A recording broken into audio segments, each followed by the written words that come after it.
Here we are at the Putt-Putt Speedway. Big race today at the Putt-Putt Speedway. They're off in a flash. I'm in a crash. The putt-putt drivers are going again. One of these guys is gonna win. There are surprises at the Putt-Putt Speedway. Lots of fun and thrills at the Putt-Putt Speedway. It's ripping, roaring, racing fun. Putt-Putt Speedway comes unassembled with race cars, drivers made to fit them, and everything else here from Mattel. The bank robbers are getting away. Bertie Bird Air Police chopper takes off. Headquarters has them on the screen. They're turning south onto Route 5. And you're after them. You drop the roadblock and go for a hookup. Now you move it forward, steady it, and lower it. You've got them. Now you bring them in. 10-4. The Bertie Bird Air Police comes with everything you see here from Mattel. Batteries not included. Jamaica, the warm, exotic island in the Caribbean, has a bustling tropical city. Summery mountains, sizzling nightlife, sunny open-air markets, many beautiful beaches, and all kinds of warm, beautiful faces. Come, our warmth is just hours away.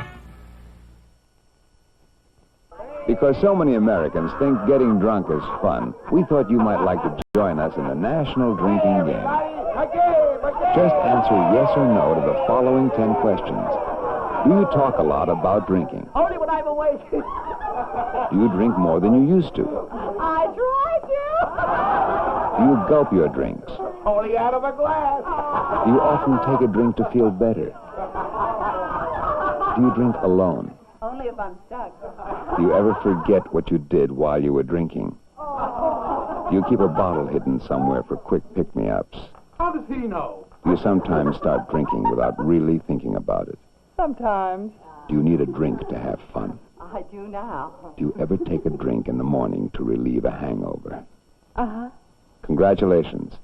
If you had 4 or more yes answers, then you may be one of over 9 million Americans with a drinking problem. Coming! We're coming! Oh, thanks, man from Glad. Uh-oh. Here comes old Thin-Bags Blevins again. You'd think living in this town he'd know. Glad garbage bags are the ones that really hold the load. That's why they're called the strong ones. Right, man from Glad? Right. I thought I was going to be late for the garbage truck. No, Mr. Blevins, you're just in time. Jump right in. Glad garbage bags, the strong ones.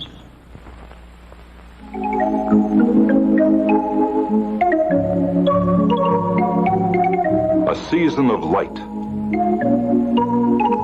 A season of joy. A season of festivals. A season of peace. A season also to remember, safety pays. Make sure your light cords and holders are in good shape and that new ones carry this label.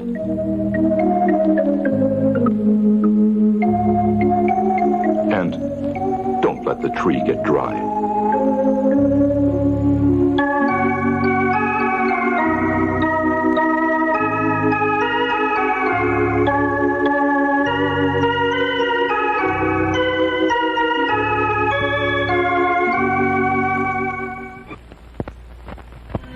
Even though I don't spend my whole life in the open air, I try to look as if I do. I even want the color of my hair to look as healthy and natural as sunshine. And I want my hair to be silky and nice to touch. That's why I like Nice and Easy. It's got built-in conditioners, and the color looks so natural, it lets me be me. I guess that's why Nice and Easy is the best-selling hair color. What makes Food City's countdown prices such a great value? Food City's quality. Canada Grade A beef, carefully trimmed by master butchers. A wide selection of fresh, domestic, and imported fruits and vegetables. Quality dairy products, so fresh they're guaranteed. And baked goods prepared fresh daily under rigid supervision. You get quality and countdown prices at Food City, where the cost of eating well is lower than you think.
What are you, fucking commie?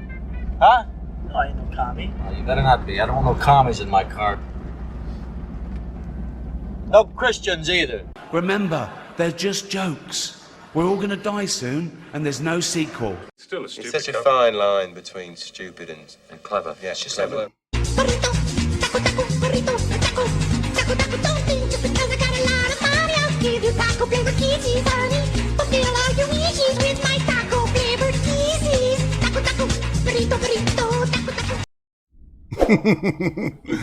That's right, Cyberspace Cadets. That's right. It's Friday.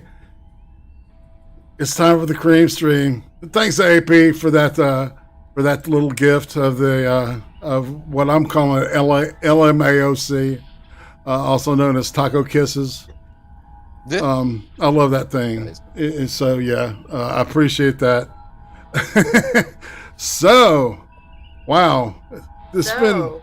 You know, I said something last week about, like, you know, we're going to just have so much fodder.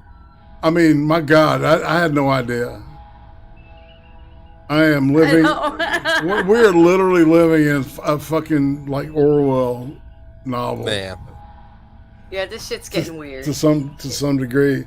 All right, so if anybody doesn't know, and I don't, we're probably not going to be able to go into it in depth here. Time Magazine just put up an article and basically shows and goes through the entire process up into the final certification of the vote of how a cabal, an organized cabal of people went out of their way to engineer the election. And it's just right out there. Yeah, they're acting like they're heroes. No shit. That's what's slapping me upside the head. It was like, you know, I've never been slapped in the face with a dick. Is that what this feels like? Yeah. I don't, you know, shit. This is what a dildo hit feels like. And we really should be hitting them back at this point, I think. I don't know, man. Roaster, what did you think about that, man? Because we were talking about it earlier. Oh, wow. Yeah, to me, that's just like a laundry list of admissions of campaign finance violations. Right. It's a lot more. Corporations cannot make in-kind contributions like that directly to campaigns. No. And all of that was about getting Trump out, which means that technically it's in-kind contribution to Biden. Mm-hmm. So, yeah, if they're just gonna talk about that, as if, you know, that's just what happens on a Tuesday night, then they fucking deserve whatever happens to them. However, I don't think anything's going to happen to them. I feel like I stepped into another alternate Earth. Yeah. Like it's a series thing. It's like like the Fifth or Sixth one. Yeah. Yeah, no shit. It's like, man, I thought it was an It's alternate getting Earth. weirder and weirder. And you know what? This is somebody's movie. This is a movie on one of those planets that are out there. Oh, shit, dude. It's like when all that Mandela Feels effect like stuff. it at this point. Yeah, it's almost like Jack Bauer shit, right? Yeah, dude. It's like, come on. They're talking about with the Mandela effects. A lot of people think that we switch dimensions and shit. It's like, well, supposedly, man, every time they run that super collider, man, they open another million universes. Yeah, no shit, dude. Hold on. Okay, so there's the other side of it too, where it's not necessarily that you're creating new ones. You're taking the existing one and you're kind of shoving it into an already existing reality. That's very close to what we experience, because it's more like we're slivers in a series of universal potentials, and the more similar we are, the closer we are together, just because of how the change is stacked. Right. I guess. Yeah. But it's like we're just kind of mashing ourselves from one universe to the next every time we hit that Hadron Collider. I don't know, but that's one of the theories too. That one makes more sense to me on a metaphysical, or not on a metaphysical, on a a metaphysical level. Can we go to a dimension where Santa Claus exists? Let's do that. That would be fun. Magical be all real shit. Santa Claus does exist. He's just been dead for like 400 years. Yeah. He does exist. No, he's called Uncle Sam. Yeah. Uncle Santa Claus. Just mix Uncle Sam and Santa Claus together. Yes. Uncle Santa Claus. The government. Comes out and it's just Trump. You know, it's just Donald Trump. Like, holy shit, he was Santa Claus and Uncle Sam put together? Weird. Okay, Nacho has the best statement about this whole thing. If the world is going to get weird, why can't it get good weird? Like everyone getting X-Men powers. Shit. Thank you. Yeah. Superpowers, man. Let's have the X-Men and shit. I'll be one of them. Man. Yeah, it's like I'm basically not an unhappy person, right? Yeah. Yeah, man, but this, man, I swear to God, it seems like they just keep kicking me in the dick. Trying to drag your on purpose. Like they want me to do something stupid. It's maddening almost. And maybe that's the point, you know? And the purity tests in the military, ordering the military to stand down, and then they're going to start doing political purity tests. That, I don't know how that is standing. I don't know how that is allowed, like, at all. I don't know how anybody in control of any branch of the military is agreeing to this right now. I don't understand, because it's actually it's one of the few things they have that's protected as soldiers is their political free speech. Well, they are allowed. No, it's not. I'm going to explain this. Is that 1/6/2021 is basically the new 9/11. So dramatic measures are important. Funny enough, I wish it wasn't being satirical.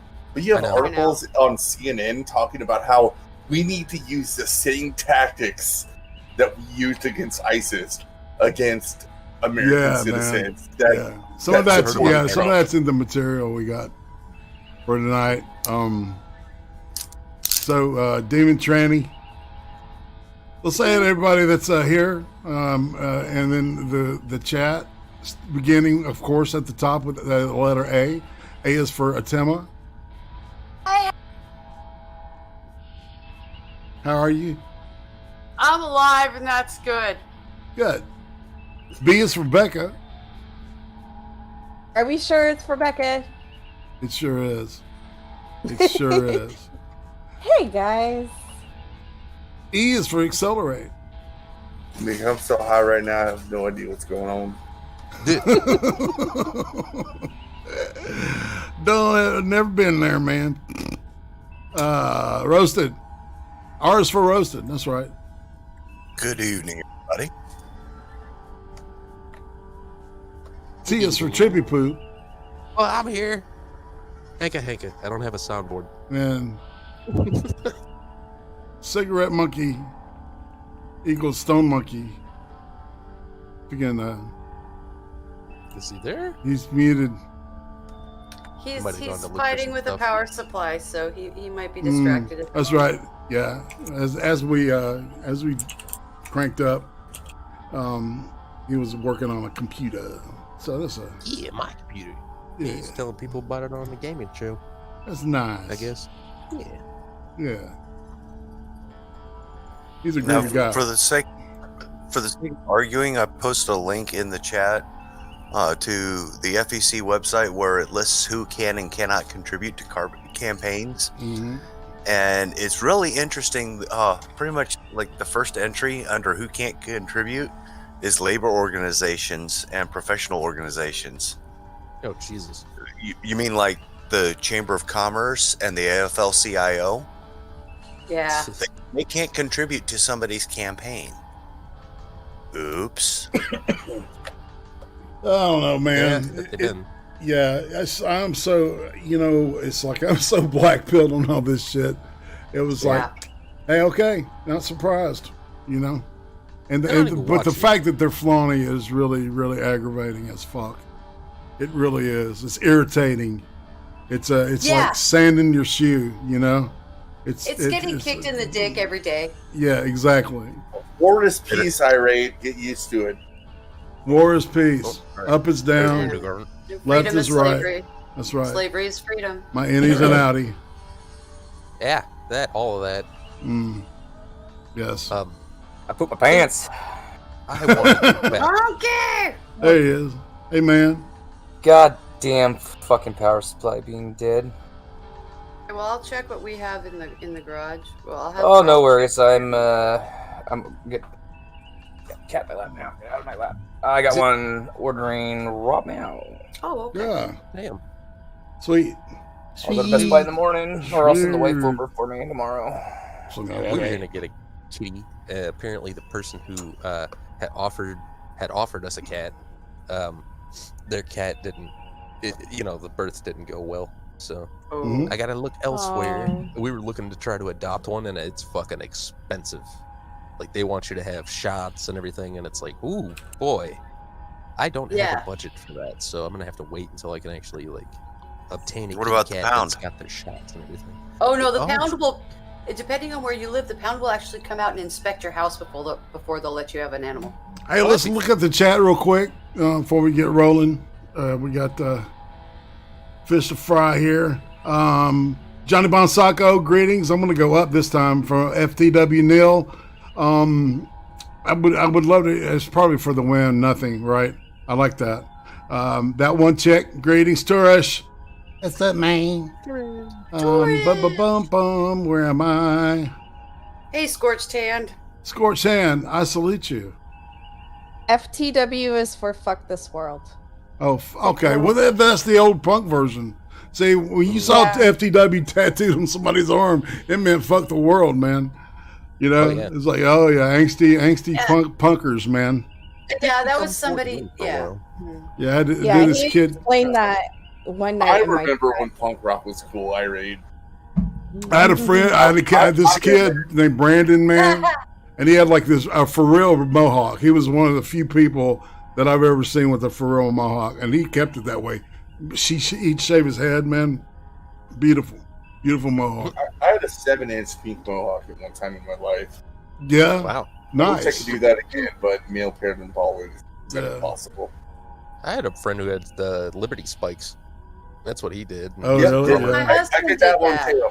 Mm-hmm. My husband did that, except for he had really, really long hair, so they were like 3 feet tall. Oh shit! Yeah, his were. He called them 6-inch Liberty spikes, but there's no fucking way they were that. Hey, we're not short. done. You're ridiculous, you lunatic. I'm sorry. Tyro Moonhopper. Hey, man. Yeah, we're talking about that. Fat Andy. What's up? Oh, hey, sweetie. Hey. Remember that dude? He'd come to school sometimes, irate, and he had sweated out all the stuff Hey, that kept Mason. his hair up. Mm-hmm. And the one day he comes to school, his hair's all hanging. He was like, I was drumming for hours yesterday. I did not feel like doing my hair this morning, so fuck off. There you go. All matted together and shit. Cool. It was all hanging off one side. Object of hate. Greetings. I see you. It's I'm not forgetting. Hopefully, if I've forgotten you and you're pissed, just please don't hold it against me. Just say hey to me right now in the chat, and I will catch you. I see Plenty of, man, this is like, damn, we got some people tonight. Yeah, it's a good beginning.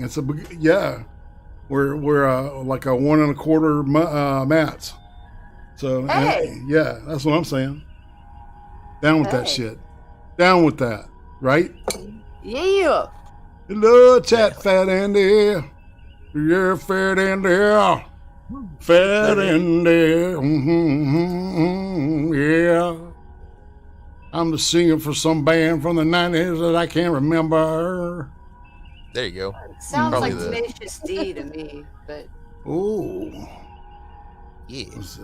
Maybe I was thinking like, fuck, I can't remember. Like a rainbow in the dark. Like a rainbow in the dark, man. Oh, Ronnie James Dio. Yes. Rainbow in the dark.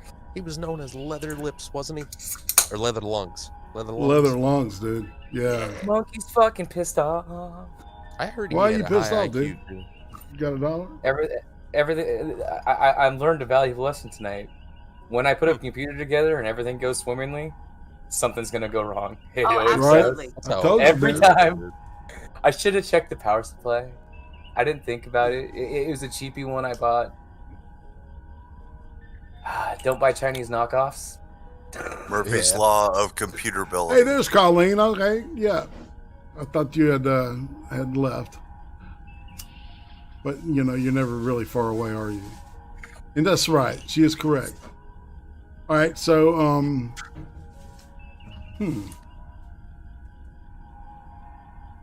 It's hilarious. You said Murphy's Law, and I just shared a picture because they were talking about Liberty Spikes. It's a photo with me with Liberty Spikes, but unfortunately it's like done in black and white, and my hair was black, so it's completely blacked out. But I did have Liberty Spikes. You can't see these super sweet smoke ring.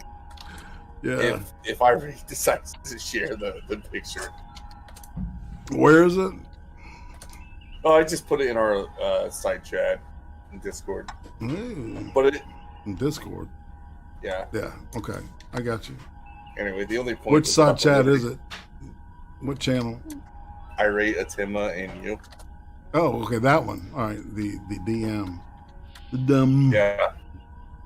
Anyway, the only point behind it was this, like, here's a picture of me with Liberty Spikes, and when I looked at it, it was like, he had so many filters on this photo that my hair was dyed black. You can't see the Liberty Spikes at all. Oh, I know exactly which one is you. You can see my face and my beard, but you can't see the Liberty Spikes. It's obvious which one is Excel. He's like, yeah, no shit.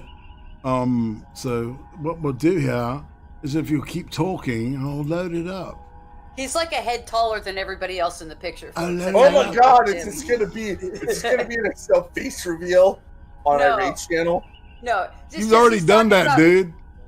Don't you remember you played your fucking video?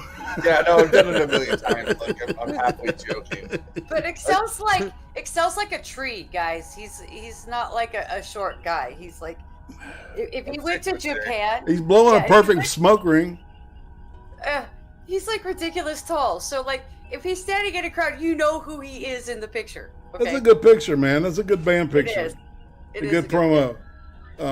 I told you we were like a low level of celebrity. So we had. Did y'all slide those to like the club owners and shit? You know, as the little press packet, get them a little free demo and shit. They were on our flyers and stuff too. That's right. Pictures like this. Nice. Yeah.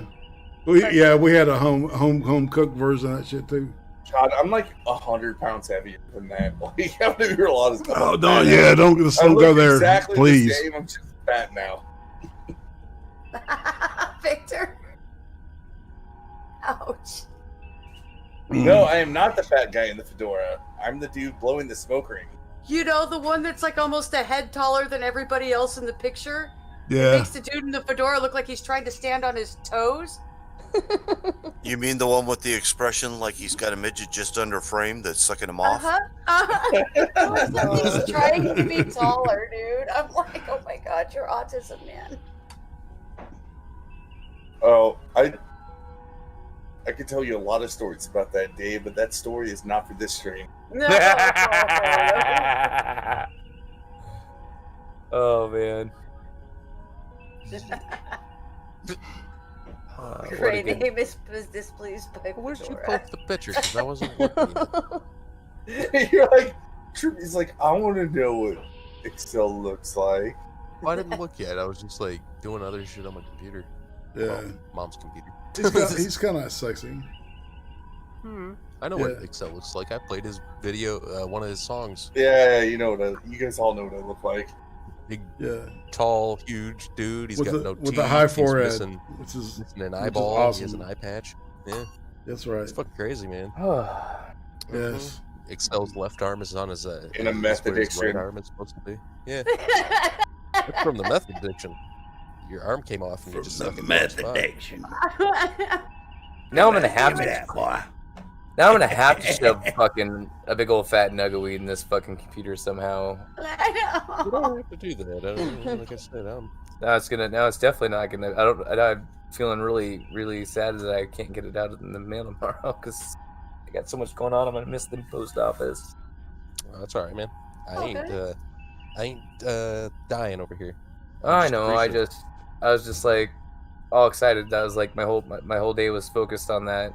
Outside of having like Jesus Christ, like the worst day at work. I was starting to get a little slightly suicidal at work today. I ain't gonna lie. That's tough, man. Damn. Well, hey, so I got some new stuff coming up, and then I decided to resurrect Russian dash cam.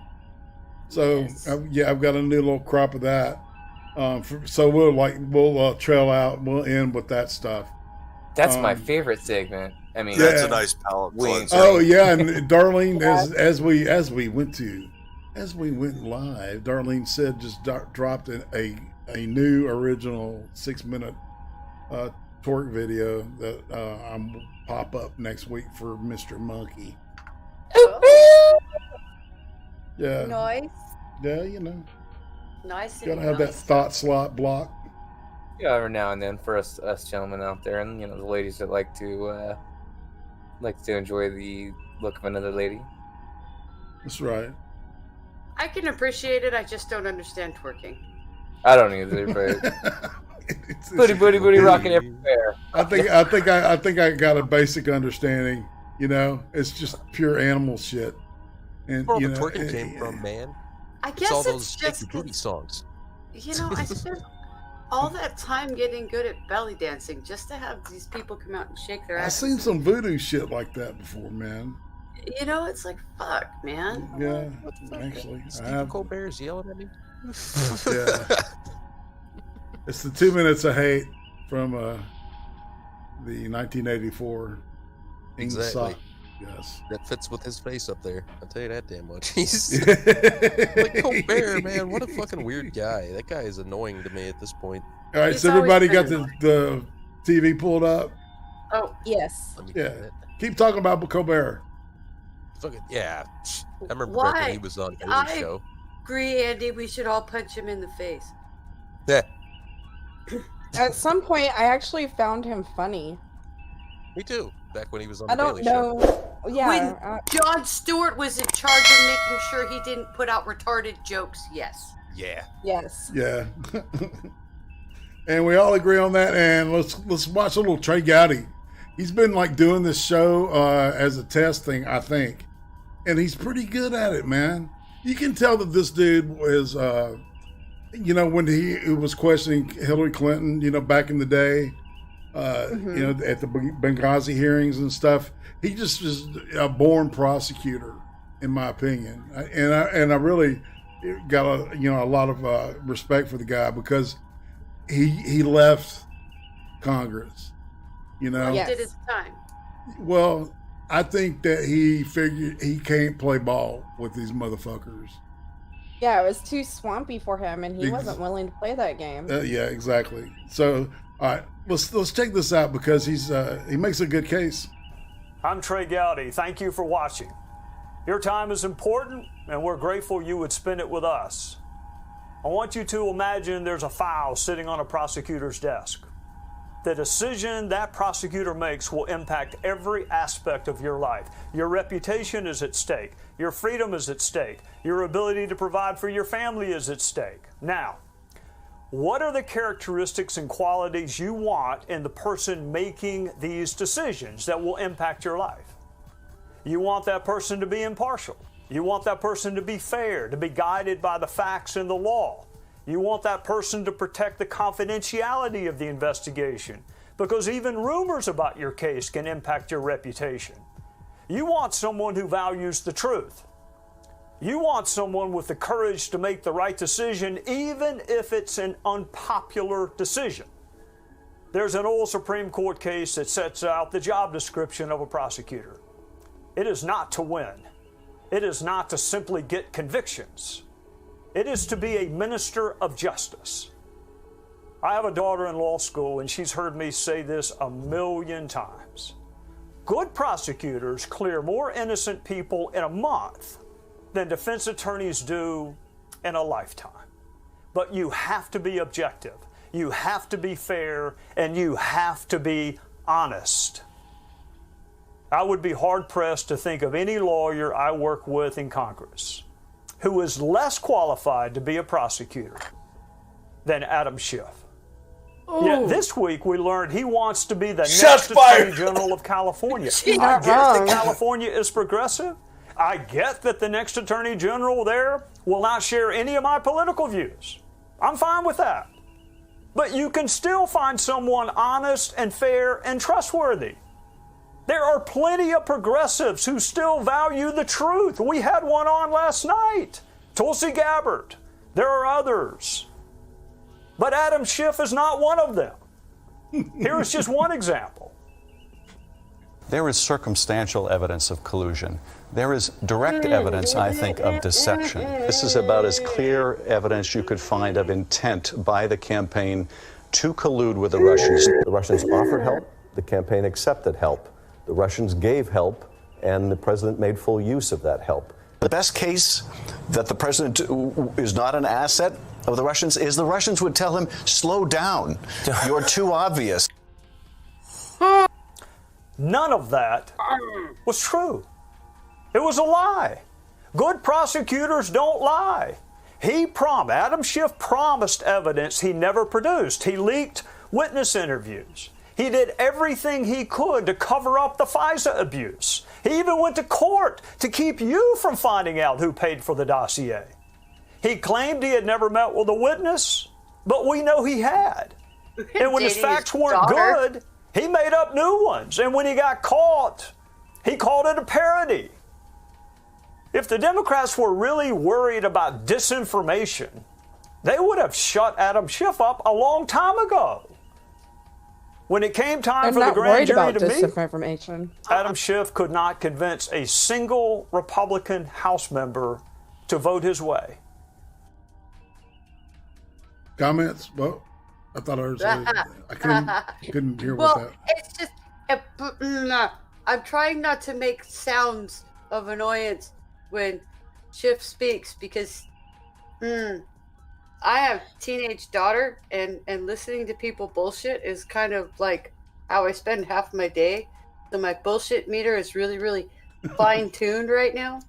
Right. And, my tolerance is low. I heard Becca say something. What did you say? I said they don't care about dealing in disinformation. They are the party of disinformation. Mm-hmm. You think? Yeah, I think so. All right, we'll keep going. He couldn't even convince all the Democrats to vote his way. And when it came time for the Senate trial, he failed to persuade the jury. He didn't even come close. I know CNN thought he was dazzling, but trust me, losing the way he did is not dazzling. So now he wants to be a minister of justice. Yes, that is what CNN He wants to be a prosecutor. Not that he wants to be the top prosecutor in the state of California. Really he was. I can name dozens of Democrat lawyers I would trust to sit at that table and make the right decision on a case that impacted my life. But Adam Schiff is not one of them. California's next Attorney General will be a progressive. I know that. But why can't it be an honest progressive? Gavin Newsom is the governor of California, at least for now, he is. He gets to pick the next attorney general. Here's to hoping he picks a woman or a man worthy to be called a prosecutor, worthy of being called a minister of justice. I thought he was going to say truth there for a second. Right. Sorry. All right, we got some Tucker we're going to roll into now. On November 22nd, 1963, a man called Lee Harvey Oswald murdered the President of the United States. This is great. There were a lot of questions about what happened, but there was never any question about who Lee Harvey Oswald was. Oswald was a passionate and committed communist. Yep. In 1959, he gave up his American passport and defected to the Soviet Union. There, he married a Russian woman and lived in Minsk. 3 years later, he returned to this country and immediately began attending rallies in support of Fidel Castro, the communist leader of Cuba. In the fall of 1963, Oswald traveled to Mexico City and met with KGB agents there. A few months before, in Dallas, he tried to murder General Edwin Walker because Walker had given speeches attacking communism. So Lee Harvey Oswald never hid his politics, not for a moment. He talked incessantly about communism to anyone who would listen. And yet many Americans never really understood what Lee Harvey Oswald believed, and they didn't understand it because news outlets didn't tell them. Instead, almost immediately, the media began spinning a very different story. President Kennedy, they suggested, had been murdered by conservatives, possibly by conservatism itself, by hate, as they often put it. The explanation was never very precise, but the idea was always the same. Right-wingers killed Kennedy. The Soviet Union, naturally a suspect in this crime, was happy to agree with the assessment. As a Soviet spokesman put it, moral responsibility for the Kennedy assassination lay squarely with, quote, Barry Goldwater and other extremists on the right. In the end, the coordinated lying paid off. A year later, Senator Barry Goldwater lost to the incumbent Democrat Lyndon Johnson in a historically lopsided presidential election. By that point, many voters associated Goldwater with murder. As the decades passed, the media kept repeating this lie. By the 50th anniversary of the Kennedy assassination, the New Yorker magazine was still blaming, quote, anti-communism for the fact that an avowed communist had murdered the president. They still are. They're still blaming. No. The Democrats are good. Yeah. We're not For the sheep. internet, I agree. No, We're wait, not go the ahead. sheep. We don't drink the Kool-Aid. See you and then tell me so. I know. Goldwater, of all people, right, Victor? That was kind of like where my brain went. I was like, what? Why would you blame Goldwater? Tucker Wouldn't bad. you at least blame, like, McCarthy? Because it tied in really well with the speech that they had going against Barry Goldwater when he was running for president, Well, where all right. they did the negative countdown and counted down to nuclear war and suggested that Goldwater was the one that was going to push the button. Mm-hmm. Oh, Goldwater? Yeah, it was the little girl in the flower field with the nuclear bomb exploding. That commercial, yeah, it's iconic. Oh, You can actually go iconic to Wikipedia propaganda. and get that one. Yeah. You can get that one off of Wikipedia and watch the whole commercial. It's extraordinarily disturbing. But man, you would think that would be about as nasty as it got in 20th century politics. I was never taught in but school. you'd be wrong. I was never taught in school that Oswald was a commie. Nope. Right? I didn't know he fucking even went to Russia until I was in college. Was after college, actually. I didn't know that until I watched the movie that Kevin Costner made. Oh, really? Yeah. From school, right? That Columbus found America and everybody liked him for it. You remember that? Yeah. They told us that at school too. No, I was never told that Columbus was. I was never told that Columbus Columbus was Ocean right for his shit. In fact, the Queen was very mad because she had to pay him. Mm-hmm. For Is his what I unexpected journey to what he thought was India. So. Oh, you guys here must be the Indian people. I just don't think that's fucking hilarious. I don't know why, really. No doubt. I just do. All right, let's keep rolling. All right, ready? We got Tucker on speed. Just because it's absurd doesn't mean they won't say it with a straight face, and they do. By now, it's likely that most Americans believe that's exactly what happened, and why wouldn't they believe it? That's what they've been told. That point is worth ruminating on and remembering. History is a political tool. History is not simply a record of what happened. History is a way to shape the future. History is used to hurt some people and to help other people gain power. History is never neutral. We're watching our own history being written before us right now. Consider this clip. It is from MSNBC last night. In this clip, famous historian Michael Beschloss compares what happened at the Capitol on January 6th to what happened to America on September 11th. This was a president of the United States inciting an insurrection, a terrorist attack on Congress. We observed 9/11. We remember the fact that there were attacks that landed, one that almost landed, which was an effort to fly an airplane into the Capitol, kill a lot of members of Congress. That almost happened. Here is a terrorist attack that did happen.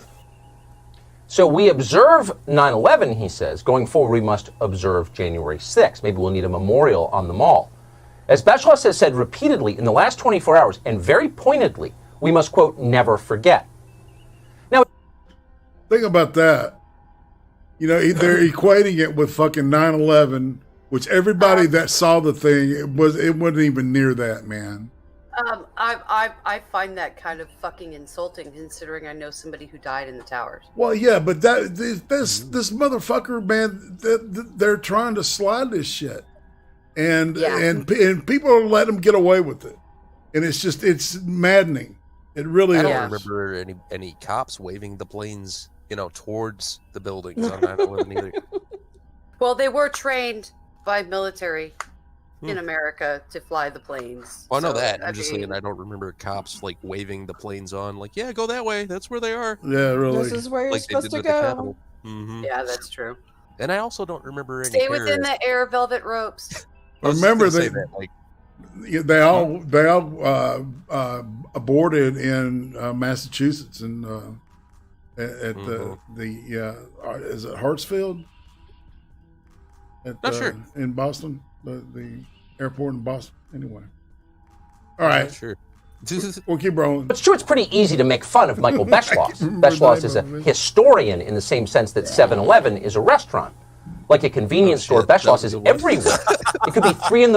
on a cold December night, and you could still pick up a pint of Michael Beschloss if you needed one. Just don't consume too much of it. It's not nutritious. And yet still an awful lot of people eat this stuff. And that's the point. Michael Beschloss sells what is called popular history. It's the kind of history that sticks. And that's just the history being assembled in print and on cable news, which at this point, and let's be honest about it, are the media of choice for those of us who lived in a world before the internet. They're media for older people. For Americans under 30, history is written exclusively on social media, and that's where the real demagogues live. Tech platforms are the domain of people for whom factual reality is not even a consideration. It's a completely different way of thinking. Once you've decided that biology itself is not real, you are free from the conventional restraints of reality. At that point, what actually happened in a given place at a given time is totally and completely irrelevant. Ideology is all that matters. Sandy Cortez is a master of this medium, of course. Watch her description of the events of January 6th, broadcast to kids across the country on Instagram. I jump into my bathroom and I close the door. And I just keep hearing these bang, bang, bang. I open the door when all of a sudden I hear that whoever was trying to get inside got into my office. And I just hear, "Where is she? Where is she?" And this was the moment where bullshit. I thought everything was over. So we played clips like that for you before, and we've always made fun of them. There she is again, defender of the common man, yammering on about the only subject. And hold your horses. We got more about AOC that we're going to go over. So she really cares about herself. We will revisit it. Around it. Trust me, like it's interesting to anyone but her. Narcissism on parade, the perfect symbol of a culture dying from self-involvement. We've said that before, and we have laughed as we did. But actually, it's not funny. People will believe this crap. Some already do.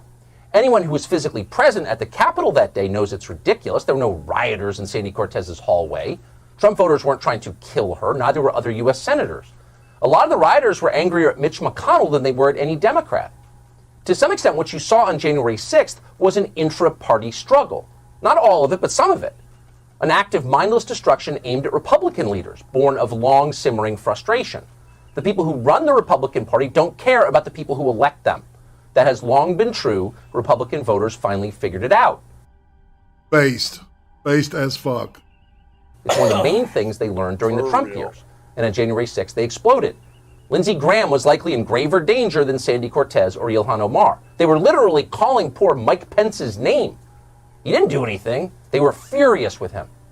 Now, that's not a defense of anyone's behavior, much less a defense of rioting, which, unlike the other channels, we do not support and will never support. It's not even an ideological point. It's just true. That's what happened. But at this point, the truth doesn't matter. What matters is who gets to write the history of what happens, who gets to define what the truth is. They're the ones who will control the future. That's why they're doing it. There's a reason that within hours, Democrats began describing the riot as a racial attack. It was confusing to hear that at first. If you watched it and knew what happened, we were completely confused. Awful as it was, there was nothing racial about what happened that day. Claiming otherwise is absurd. It's a fantasy. It's a lie. But no one pushed back against that lie, so they kept repeating it. Now, weeks later, it is the accepted version of what happened. Powerful lawmakers just say it from the House floor like it's fact, like it's been proven in some objective inquiry, and everyone knows it's true. America has been through a civil war, world wars, a Great Depression, pandemics, McCarthyism, and now a Trumpist and white nationalist insurrection. And once again, Adam Schiff, Yes. the man of the hour. Nationalist insurrection. Hugh Shaman. White nationalist insurrection. Again, it was awful. It was not that. But you've got to ask yourself, why are they claiming that it was that? Think about it. You know the answer. Everyone knows the answer. Though almost everyone is too cowardly at this point to say it out loud. And the answer is this. They're saying that despite the fact they know it isn't true, so they can lump you in with the people who broke into the Capitol and punish you for crimes you did not commit and never supported. If what happened on January 6th was a riot, and it was, then we can arrest the rioters and punish them, and we should. If what happened on January 6th was an insurrection, however, if it was a failed revolution, an attempted coup, then it's something else entirely. If it's that, then we need a military response. We need a new war against our own population. And not surprisingly, that's exactly what they're calling for. Even at the seeming height of the crisis immediately after 9/11, there really weren't that many members of al-Qaeda in Afghanistan.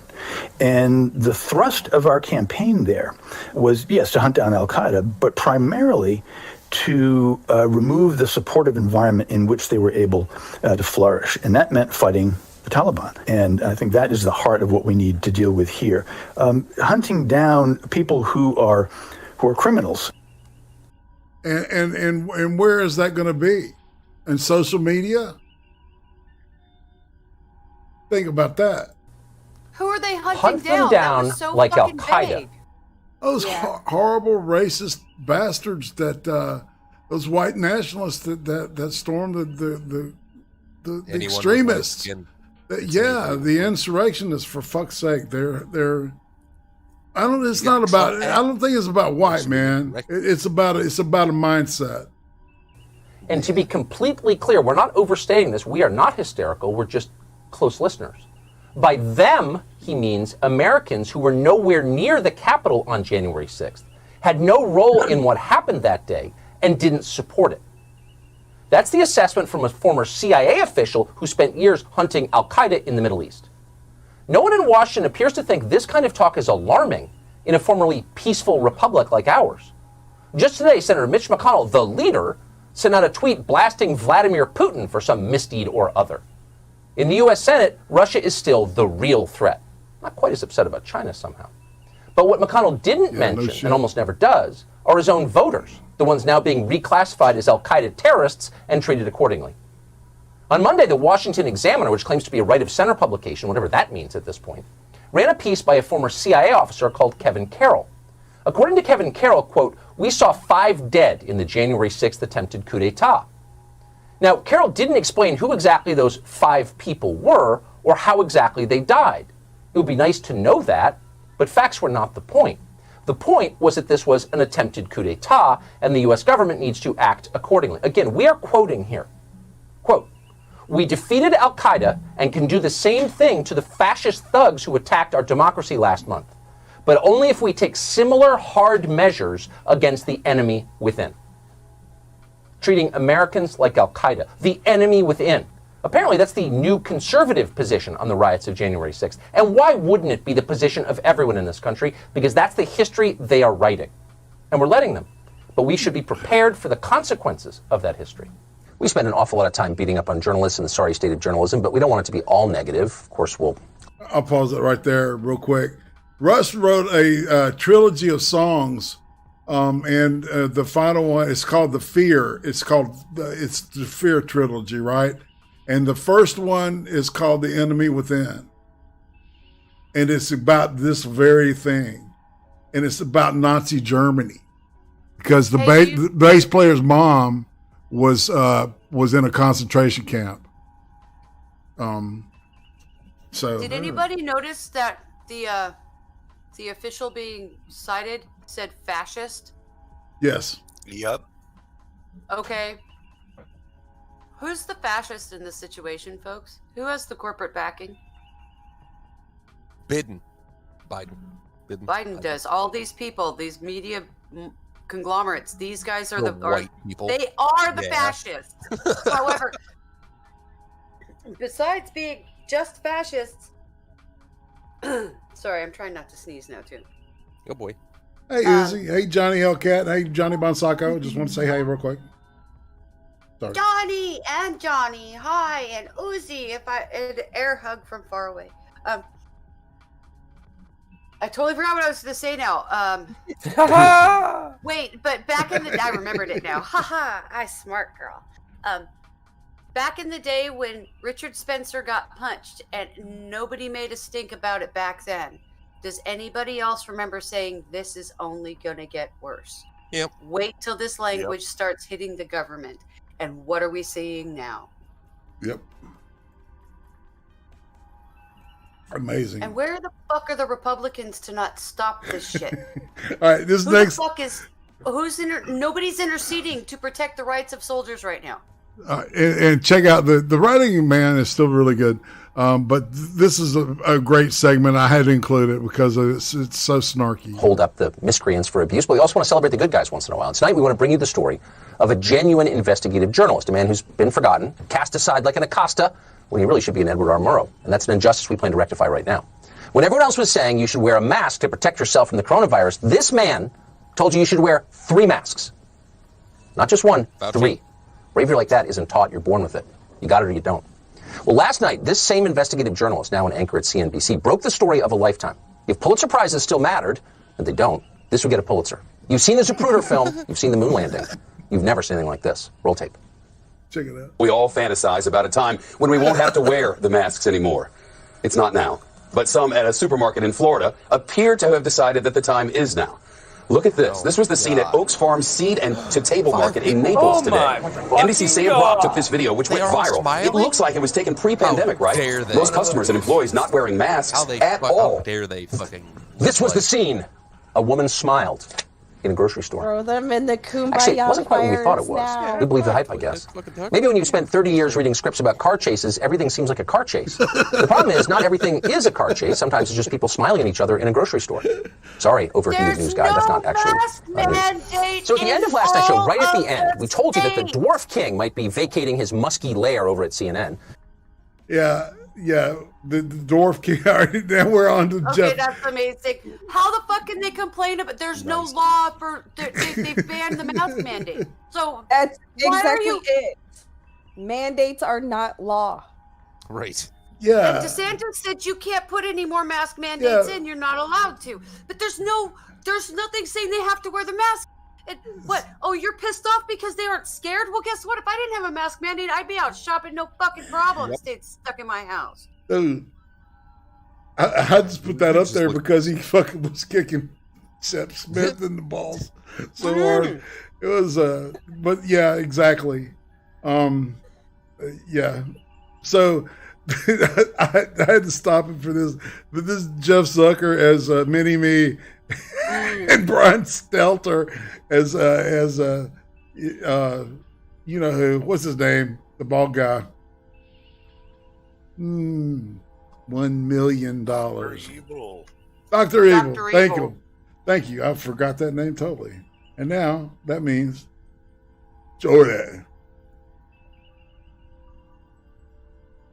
Turns out we were right. This morning, Jeff Zucker informed his bewildered minions at the disgraced cable channel that, in fact, he is leaving at the end of this year. And honestly, we're going to miss him. In a business filled with blustery half-wits, Zucker was absolutely the blusteriest. Holy shit, he is short. Look at that. Wow. That's a word.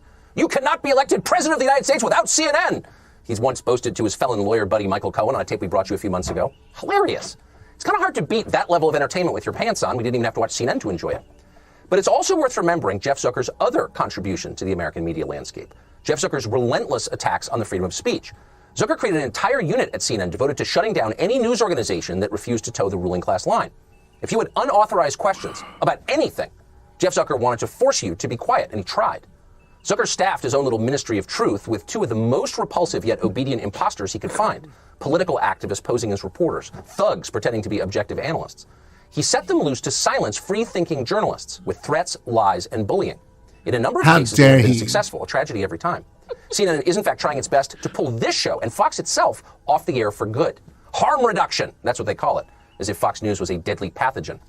That is not the behavior of a legitimate news organization, but it's exactly what CNN has become. A TV channel that makes $1 billion a year using the First Amendment to kill free speech in the rest of the media. That's wrong, but it's not just wrong, it's frightening. You don't want to live in the country CNN is creating. But Jeff Zucker has not done this alone. Going forward, we want to be a lot more specific and much more detailed about who is trying to strip you of your most valuable birthright as an American, which is the freedom to speak and hear the truth. Everything is based on that. And you should know the names of the people trying to take it away. You should know why they're trying to do it. You should understand the stakes. We want to begin tonight briefly, because we're going to have a lot more time in the coming weeks and months, because it's important. But we want to begin tonight with Jeff Zucker's boss, a man called John Stankey. Now, John Stankey runs AT&T, which owns CNN. Stankey knows what Jeff Zucker does at CNN, and he strongly approves of it. Last year, Stankey announced that Zucker was doing, quote, a wonderful job at the channel. And you should be concerned about that. AT&T is an enormously powerful company. In 2019, its net income was nearly $14 billion. More ominous, AT&T controls over 1 million miles of fiber lines. Chances are virtually everything you know about the outside world flows through AT&T's property. So John Stankey's opinions matter. He has an awful lot of control over your life. John Stankey thinks it's okay to silence the show, to silence you. Why does John Stankey think that? We would very much love to ask him. But in the meantime, we will keep digging, and we're going to let you know what we find. All right, and Pinoid is in the green room. I'm going to drag him in for a moment. Hey, man. Pinoid. Yo, what up? What up, man? No, yo, Tom P, we are live. Oh, we're. Yo, man, look. Did anybody catch this Times article that came out today? Yeah, we had talked about that earlier. But it's I've been saying this for 6 months. Yeah, everybody did, man. Right? Hey, what are you doing? You know, it was. No, I named names. Like, I told y'all who it was. Like 6 months ago, I told y'all exactly what was going on. Like, and nobody listened to me because you saw it because you had, you got the vision though, dude. Like, dude, 6 months ago, I told y'all, like, legitimately, like, yo, look, these corporations who are upset that they're not like manufacturing with slave labor in China no more are like highly upset about the fact that Trump's trying to disrupt their revenue stream. And like, so they worked with leftists and unleashed Black Lives Matter and Antifa onto the cities to burn things down. I knew that's what he was fucking up their money, and that's why they all colluded together. It's a ridiculous amount of people. Yeah, he hit him where it hurts, but he didn't expect him to try to team up, I guess. Oh, like they always this is what they've been doing. These are the people who pay for like CNN and MSNBC's, you know what I mean, advertising. Oh yeah, dude, you can find the money sources and shit. Like, you can see where the money's changing hands most of the time. Yeah, like this was like, hey, CNN, we'll give you $8 bazillion to support your channel while you do this bullshit journalism. And CNN's like, yeah. Well, what kind of journalism do you want us to do? It's been a busy one. Hey, Kevin. Yeah, busy indeed. Evening, Shannon. Like, ain't it weird? Like I said, like before, right? I said like back in like November or December, I was like, yo, look, you know, I mean, the first thing that's going to happen is we're going to go directly back into war, right? And the first thing that Biden did on day one was increase troops in Syria and then tell Afghanistan we're not leaving. You're going to join us in the video call there, mister. Yeah, where is it? The stream, the TV thing. I don't know how to do it on the phone or whatever you're on. Yeah, click. Somebody who knows tech, Click. help him. Click. No, Oh shit! I muted. I muted. All right. Nobody could hear me. Yeah, just click on the live button next to my name, so you can see the video that we're watching. I'll be honest. I don't think I have that permission in this Discord. Oh, you don't? No. Because I can't see your live button. Mm. Well, You can't see my live button, can you? You didn't give him permission to touch your button. There you go. How's that? Penoid. There it is. Got it. Why did they make Bane sound like an old man? So weird. I I always don't thought know. that too. Like Bane sounded like Sean Connery on life support. Yes, the fire rises. Right? All right. Yes. I'll be honest, I don't think I watched that whole movie. Yeah, it's pretty good actually. It's not the worst. I mean, Heath Ledger probably is worse than the fantastic. trilogy. Yeah, the chick is horrible, but the rest of the movie is great.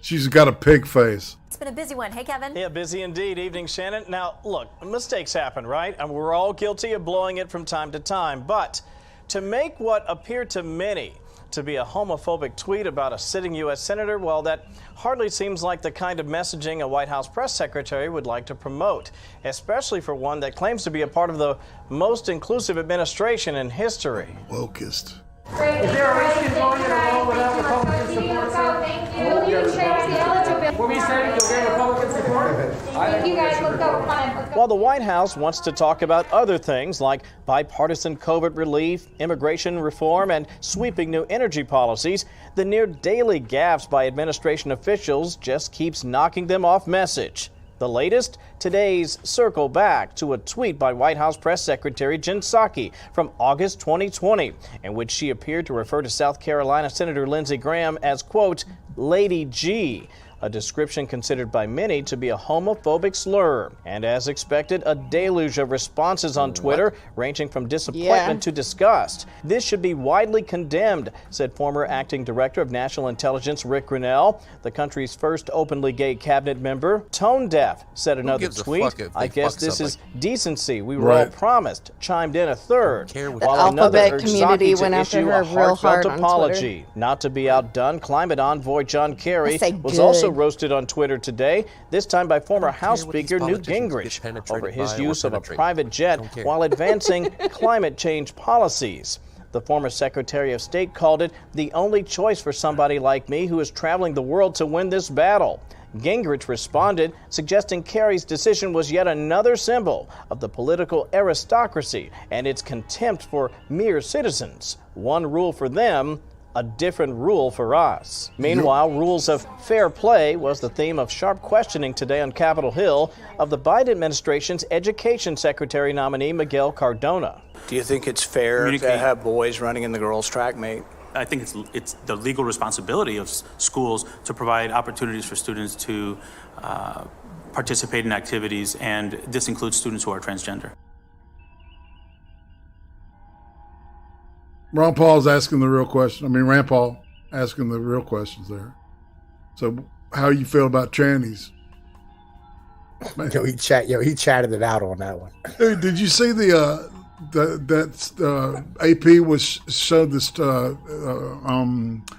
hurdle run, and this gigantic, obviously a dude with just some kind of weave stuck in his head, right? Just decimating these girls, you know. It's like, I can't imagine being on that team, you know. It would be horrible. Yeah, I mean, but like, you know, they like, this is the end result of liberalism. Mm-hmm. No doubt, dude. No doubt. No doubt. All right, we'll go roll them.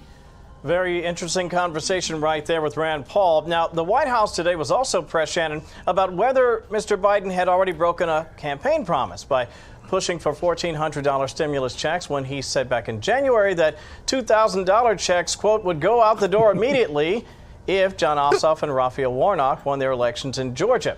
Press Secretary Jen Psaki said the current proposal was in addition to the $600 relief checks that were handed out during the Trump administration, which, to be clear, is not what Mr. Biden promised.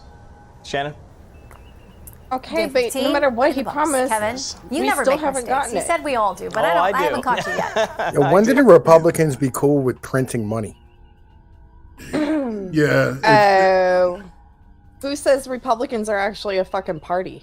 They're all one party. It's the Great Reset, y'all, man. I mean, I'm convinced of that at this point. So Yeah, and it's happening in get Europe. ready. UBI. Nobody owns any property. Eating bugs, rent everything. crawl in your pod, shut the fuck up, jack in, money printer go burr, and jack off. Like Eat it'll the be bugs, like, bigot. Exactly. It'll be like, you want to go for a drive? Well, rent. Well, it this tastes vehicle just for like 20 a minutes. hamburger, though. You know. Oh yeah, dude. Yeah, It'll be made out of bugs. you'll never make bugs taste like a fucking hamburger. As do I. Good to see you, Kevin. Thanks, Shannon. New challenges facing the Biden team tonight. go. Good evening, Kevin. Evening, Shannon. As you know, it is tough enough to get an administration off to a fairly smooth start without battling Congress over we money address right the out of the elephant in the gate, room? but it gets a lot Sure, what harder when unforced errors, slip-ups, and gaffes step all. They make black people look really, really funny when they put them on the news. Well, his Who name's the hell was hired? His name's Who the hell Kevin. was hired? Well, who the hell was hired to do his makeup? I don't know, man. It is a sketch, isn't it? He over looks your like a positive goddamn messaging. CG Thus is a rendering. day in the life of the Biden administration 2 weeks It's in. extra HD. That's what's going on. Washington and politicos It's a talk medical about condition, and inter-party you're making them feel defections. Most think of the GOP and the usual suspects, all too eager. So, all right, back in the 80s, Michael Crichton, the guy that did Jurassic Park, Westworld, I mean, a whole shitload, the Andromeda Strain, exactly. He wrote a book called, he did a movie called Looker. And Looker was basically about deep fake technology. Really? I mean, in the 80s, like 1981, 82, man. I want to check out more of that guy's stuff. Yeah, it's really dated shit. But he really had a vision about computers and AI and stuff before they existed. And Atema, you got to remember them black people on the news are like in front of a green screen, so like it's gonna look like shit. I just think? feel it's just. Well, then don't put high gloss finished makeup on a face like that. Put a It satin looked really finish flat, on it. to be honest. Yeah, it looks satin. It Put a did satin. look high It gloss. did look satin to me. That's what high gloss does. When you as a foundation, Mm. you use a high gloss foundation, and it creates that weird shimmer on people's faces when you put them under microphone. Oh, I didn't. The thing is, I didn't see the shimmer. Women.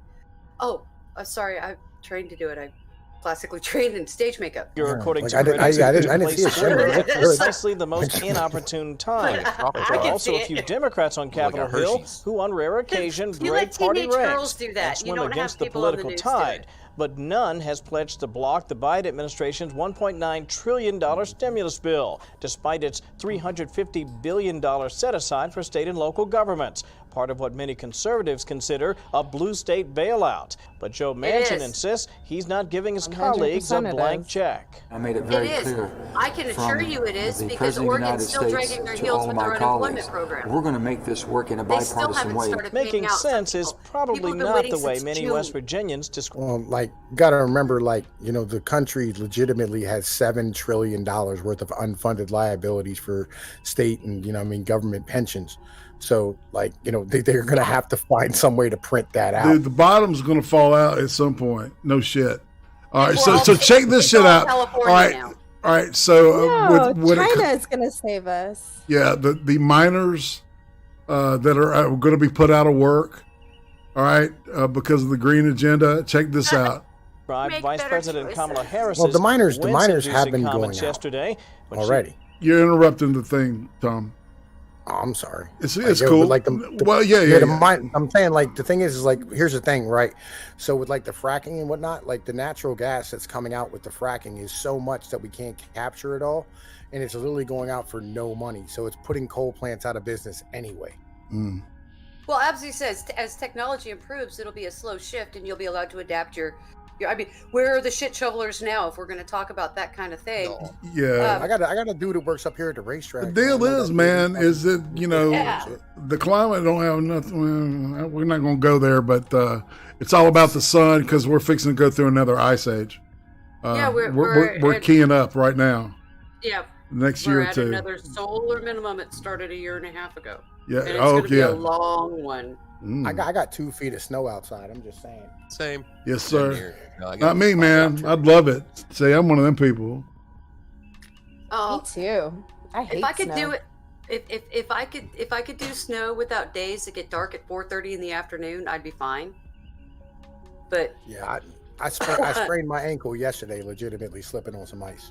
because it's dark as fuck at like 4 or 5 o'clock in the evening, and it's like, Oh yes, and the sun. I looked at the thingy the other day, and it said the sun rose at 7:42. I'm like, Yeah. isn't that way late even for Eastern Standard Time? Like, what dude, the fuck? it's okay. The Coming sun up is late, the it's- sun is union in the northern hemisphere. Okay. Yeah, it's like the sun's raising later and setting sooner, way sooner and later than it should be, and it's not just a winter months thing either. It's like weirdly, you know what I mean? Like a weirdly huge difference from just a couple of years ago. That's what solar minimums do, and maximums Alright, do. let's fix it. Let's go out there with the spaceship and we'll push. I've actually studied up on this one. I know this one. Yeah. Yo, can we just get some hairspray cans and spray them up in the sky like we used to? Yeah. That ain't gonna help. Well, yeah, and then you know, then they'll be talking about the fucking ozone hole. Yes, we yeah, gotta you go know, back to that, yeah. dude. We need something else What to happened to that? Did it get fucking plugged up? Obviously. No, it moved. It moved. I know. There's always I a know. hole in the ozone. I There's know always there. because It that's moves yeah, from place to place. yeah. It switches poles, is what it does. It follows large magnetospheres. Yes. Yeah. Hashtag save the hole. Save the hole. Save the hole. You saved the hole. We plugged the fucking hole up because we're good at plugging holes. You know what I'm saying? Referred to abandoned landmines instead of abandoned mine lands in coal country. The administration stumbles didn't stop there either. Over at the White House, Press Secretary Jen Psaki seemed to chuckle when asked about the Space Force. This is great.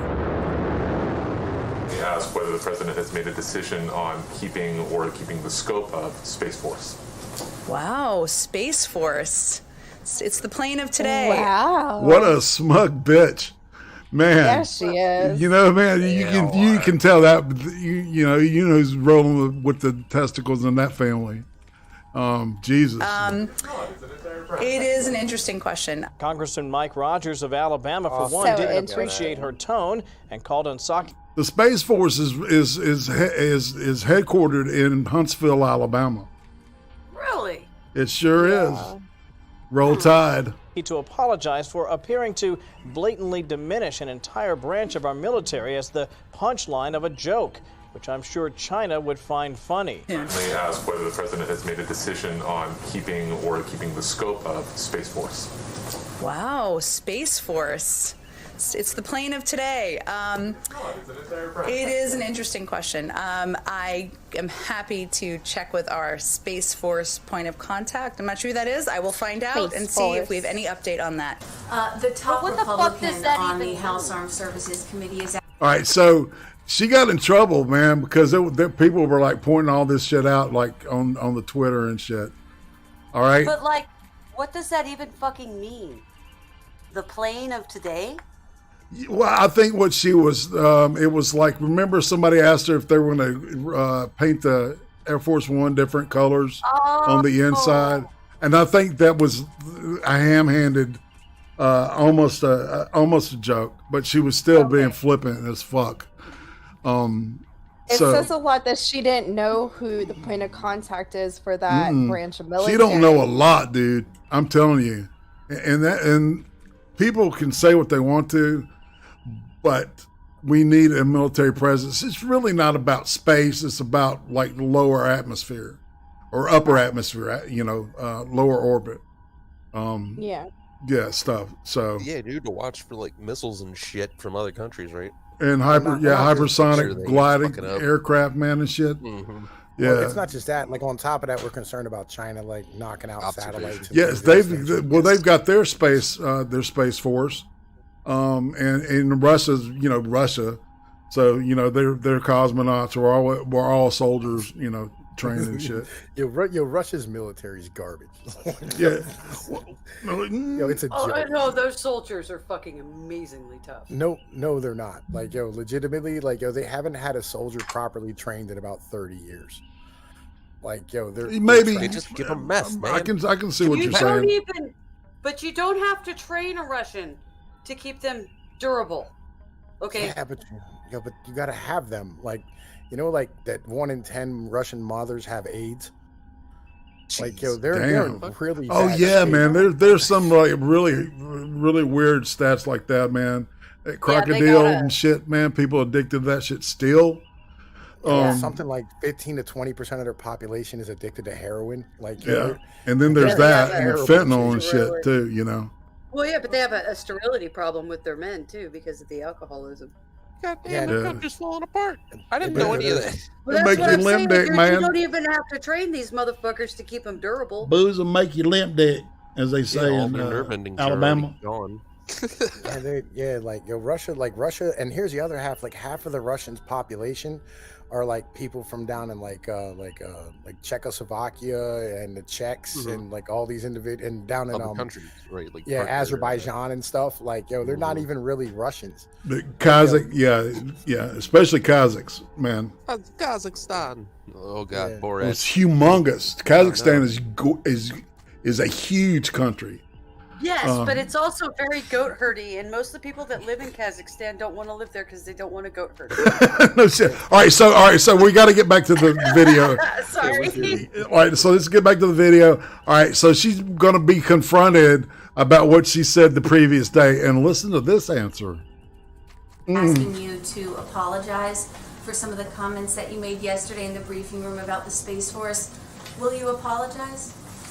I did send a tweet last night. You may not all be on Twitter. Maybe they're not on Twitter. That said, we invite the members. Just maybe they don't have Twitter either, right? Like the Space Force is fucking stupid. Fuck. Yeah, every branch of the military has their own Twitter. Members of Space Force here to provide an update to all of you on all of the important work they're doing, and we certainly look forward to seeing continued updates from their team.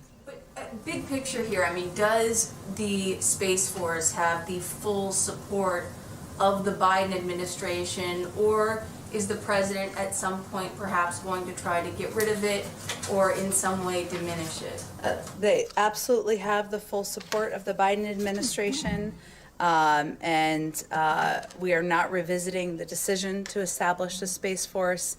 The desire for the Department of Defense to focus greater attention and resources on the growing security challenges in space has long been a bipartisan issue, informed by numerous independent commissions and studies well read across multiple administrations. And she was reading that verbatim. And sure, because they weren't screaming and crying about Space Force existing at all a year and a half ago. No, it was under defense contractors, man. They have a lot of advertising on those, on them fucking media websites and whatnot. So, I mean, like they're over there, they're going to be highly upset if you're going to badmouth, some stuff that they're trying to build for. No shit. Exactly, man. So it's bad business. Eisenhower was right. But boy, she's just got an internal like a bitch mechanism that's not going away. Yeah, she's an unpleasant person. She really is. And for at that point, we're going to move on here about the Carrie thing real fast. Mary, co-author of Politico's Playbook, who was in Cheyenne yesterday for the Matt Gaetz versus Liz Cheney rally down in This is great. Listen, I worked with the Cheneys. I would advise folks to never bet against the Cheneys, but we got another bubble person here, okay? And I put this in for a specific reason because you're going to hear it in a minute. But once again, there's a club and we're not in it, but they are. Can I just say, like, that black chick looks like a fucking crack baby I was watching. Man, dude, just wait till we get to anyway. This does look like an animated part of the party there. It's one of the ugliest Definitely, bitches and I've I think ever that seen in they my see life. themselves now on a crusade for Donald Trump. Donald Trump is way more popular than she is from the people that I spoke to, and I actually went out of my way to try to find someone who would defend her, and I really couldn't. I went, and then I left the rally. I went and talked to people on the street, right? I wanted to hear what they had to say. I went to different types of shops, restaurants, everything. I talked to ranchers, and literally, Trump, she didn't have that much name recognition considering she's a Cheney. Like, a lot of people just thought she was a senator or a mayor, and they weren't willing to go out in the primary and vote for her. And the problem is that the people who said they were going to go out and vote for her were very vehemently against her. And these were the Trump voters base. I mean, I said her name in a hardware store and someone shouted a threat. Like, these people are paying very close attention to her vote. What I heard overwhelmingly from the people that were against her, she did not vote for Wyoming when she voted to impeach, and therefore she has to go. Did anyone sound to you like they were familiar with the facts of the 2020 election? That even like Republicans like Chris Krebs have said that there was no fraud, that 92 judges appointed by Democrats and Republicans, including Trump, found no fraud, that it wasn't real? What? Nicole, people wouldn't talk to me with my mask on. They think the numbers are grossly inflated. I had three ranchers in their 70s telling me, take your mask off. We don't want to talk to you without your mask on. I was in rooms with 30 people, no one wearing a mask inside, just me. These are the main arguments I've heard over and over again. People aren't going to get vaccinated there. This isn't just a minority issue. These people are distrustful of the vaccine. They think that either the insurrection was staged, it was Antifa, they don't watch the news, they don't want to hear about it because it pollutes their thoughts about Trump. And, it's just the same talking points that you're hearing from QAnon and Trump supporters and their gospel. Like, I couldn't say anything. I was like, do you know anyone who died from COVID? Because I do, and they just you couldn't reason. It was hard. It was really difficult for me because you can't, they're looking at you too. You're a reporter coming in, right, from Washington to get a feeling of the pulse. But I truly felt that I couldn't find anyone to really defend Liz Cheney. It doesn't mean that she'll be primaried. The primary is in August 2022, right? Like, that's a long time from now. But if the primary were in 2021, I think she'd be in a lot of trouble. And then I also met people from Jackson Hole, like these kind of, soccer moms driving 6 hours together with their teenage daughters to come out against Liz Cheney. And, they weren't wearing masks. And when I asked them why they weren't wearing masks, they said everyone got COVID in Jackson Hole over Christmas, right? And that their kids weren't going to be vaccinated. I just saw, like, this mask issue was definitely hanging over it, and this kind of belief in the conspiracies. And you would know right away if you talked to someone without a mask on what they were going to think about Donald Trump. And even people that I saw sort of wearing masks, they had to for their jobs. They said, Liz Cheney did not represent us, and they have really strong feelings about it. And then the other people, they just have no feelings at all. And those people don't vote in primaries. So she's got to get out there, I think, in her district, because this is a crusade for Trump now. No, she's not. Did she just call an entire state an idiot? Yes. Basically, no, it gets better. I love just it wait. That's a because good question, actually. family that lives in Wyoming. Not really. I will admit I took my mask off a few times because I felt like I needed to get these people to talk to me. I didn't think I didn't want to come off as some big city reporter brat. You know what I'm saying? Yeah, she's gonna slum it a little bit. Okay. Right. And then she died. I wanted to get the word. I really wanted to find out what they thought. And so, I took off my mask a few times outside. And I talked to people really close. I was in rooms with, 30 plus people size of a hotel room. And, I don't know, check in with me in 5 days. I don't know. I might have COVID for all I know. But I'm sure she does. I don't know. It's crazy. It's really crazy. And, Matt Gaetz, he had antibodies. That's why he was out there. He has COVID without his mask on. I asked about this. Why is he wearing a mask? He has antibodies. Antibodies is the new vaccine, I think, in the Trump crowd because they all got COVID. But it was something else. And I hate that they're so distrustful. I was like, I know people who have died of COVID. One guy told me that he got COVID, and we literally just got proof today in Time Magazine that shit that you say is truth is bullshit. Yeah, all right, just got proof it's all bullshit. No, nobody believes mainstream media anymore, man. I mean, their credibility is Zippo. And Fox ain't much better. They're not. When it comes to news. No. I like Tucker. He's groovy and shit. Trey Gowdy, groovy. But he had worse hangovers than COVID. So it's just not penetrating out there in the same way. And it's just not. It feels like another world, but that's what's on the ground, and I don't think we can ignore it. And I'm really happy I went out there and saw it because I think there's a huge disconnect right now between Washington and the rest of the country. This morning's employment report revealed a stall in the American job creation machine and underscores. Oh, no shit. Right? I'll give her a little gorilla baby to rug burn her vagina. How precarious a situation our economy is in. The lack of job growth is a result of our failure to act appropriately in response to this immense dual crisis, and our economy and our families can't afford for us to fail to act once again. Strong relief is urgently and quickly needed to control the virus, get vaccine shots in arms, and finally launch a robust, equitable, and racially inclusive recovery. Now, as failed negotiator John Kerry continues to deliver what is a cruel and crushing job-killing message to American oil, gas, energy workers. Kerry wants everyone to know that despite all the major economic sacrifices you have to make to deliver on his green energy fantasies and his stupid Paris Accord agreement that China and India, they're developing nations, we pay all the money and we meet all the rigid standards, but not them. Under no circumstances, though, can he give up his private jet. He says he has no choice but to fly in his beautiful private jet, I think, to Iceland. He's just like that fucking... On that issue of pollution, I understand that you came here with a private jet. Can I explain this green bullshit real quick? Like, yo, legitimately, like these green things, all this nonsense about getting rid of fracking and all these things, the reason why, like, they're pushing it is because they want us in the fucking wars in the Middle East. Yeah, they want to that's go all, after that's that all oil it really shit. is. Right. Like, yo, it's because that's part of it. Well, the other part of it. Well, there's the carbon offset shit too. That they're literally selling nothing. They're selling indulgences. Somebody compared it to indulgences. I thought it was a brilliant comparison. There's also the nefarious side of it, where these companies are headquartered out of America, so they're going to make sure that America has their oil last, so they can charge the most for it. Well, no, like, yo, they have a problem because the United States can produce oil right now out of the fracking fields, like legitimately that, you know, it's better than anything you're getting out of the rest of the world.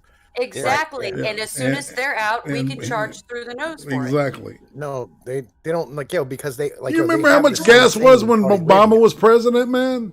It was fucking $3.50, almost $4 a gallon here. Well, yeah, that was because we printed, like, diesel was what, $2.80, $3? Oh God, it was that's because it's because we printed $15 trillion in the war effort since 2001. Yeah, that's what had happened with that. You're not wrong. You're not wrong about the war thing, man. That's definitely an issue. That's all they want. They want to, like, you have to understand, like, yo, that is the last thing holding us to the rest of the world. Like, we don't need anything from the rest of the world. Only, like, 6% of our entire GDP is tied to exports. Right. And half of that is Mexico. What did you? Mexico is our largest trading partner. And people, like, have no idea about this. Like, all this nonsense was set up, like, back in the 40s, like, you know what I mean, to help, like, these countries, like, trade back into, like, affluence, right? But really, it was just a bribe to fight the Russians because we didn't want to actually have a real ground war with them because we were proxy wars. Fight a military, right? We didn't want to fight a military that lost 20 million people and go no shit. Dangerous proposition. So, like, we bribed everybody with the ability to, like, use the seas as much as they want to, and we provided security. The only reason, like, and like that should have ended in '92 when, like, the Soviet Union fell down and we no longer had that threat. But China picked the ball up, right? Yeah, well, but they kept momentum, right? It just kept exactly kept protecting everybody because of China. China just kept in and kept pushing it. All right, they took over. No, they took over for the Soviet Union. There was a whole infrastructure of communism in the United States. Okay, and it was Russian, and it was taken over by the Chinese. Well, no, we gave it to China. We gave the same protections to China. No, we went out of our way to make a deal with China, right? And because we thought that giving them business would help them, like, wise up and revolt against their communist government, and it backfired.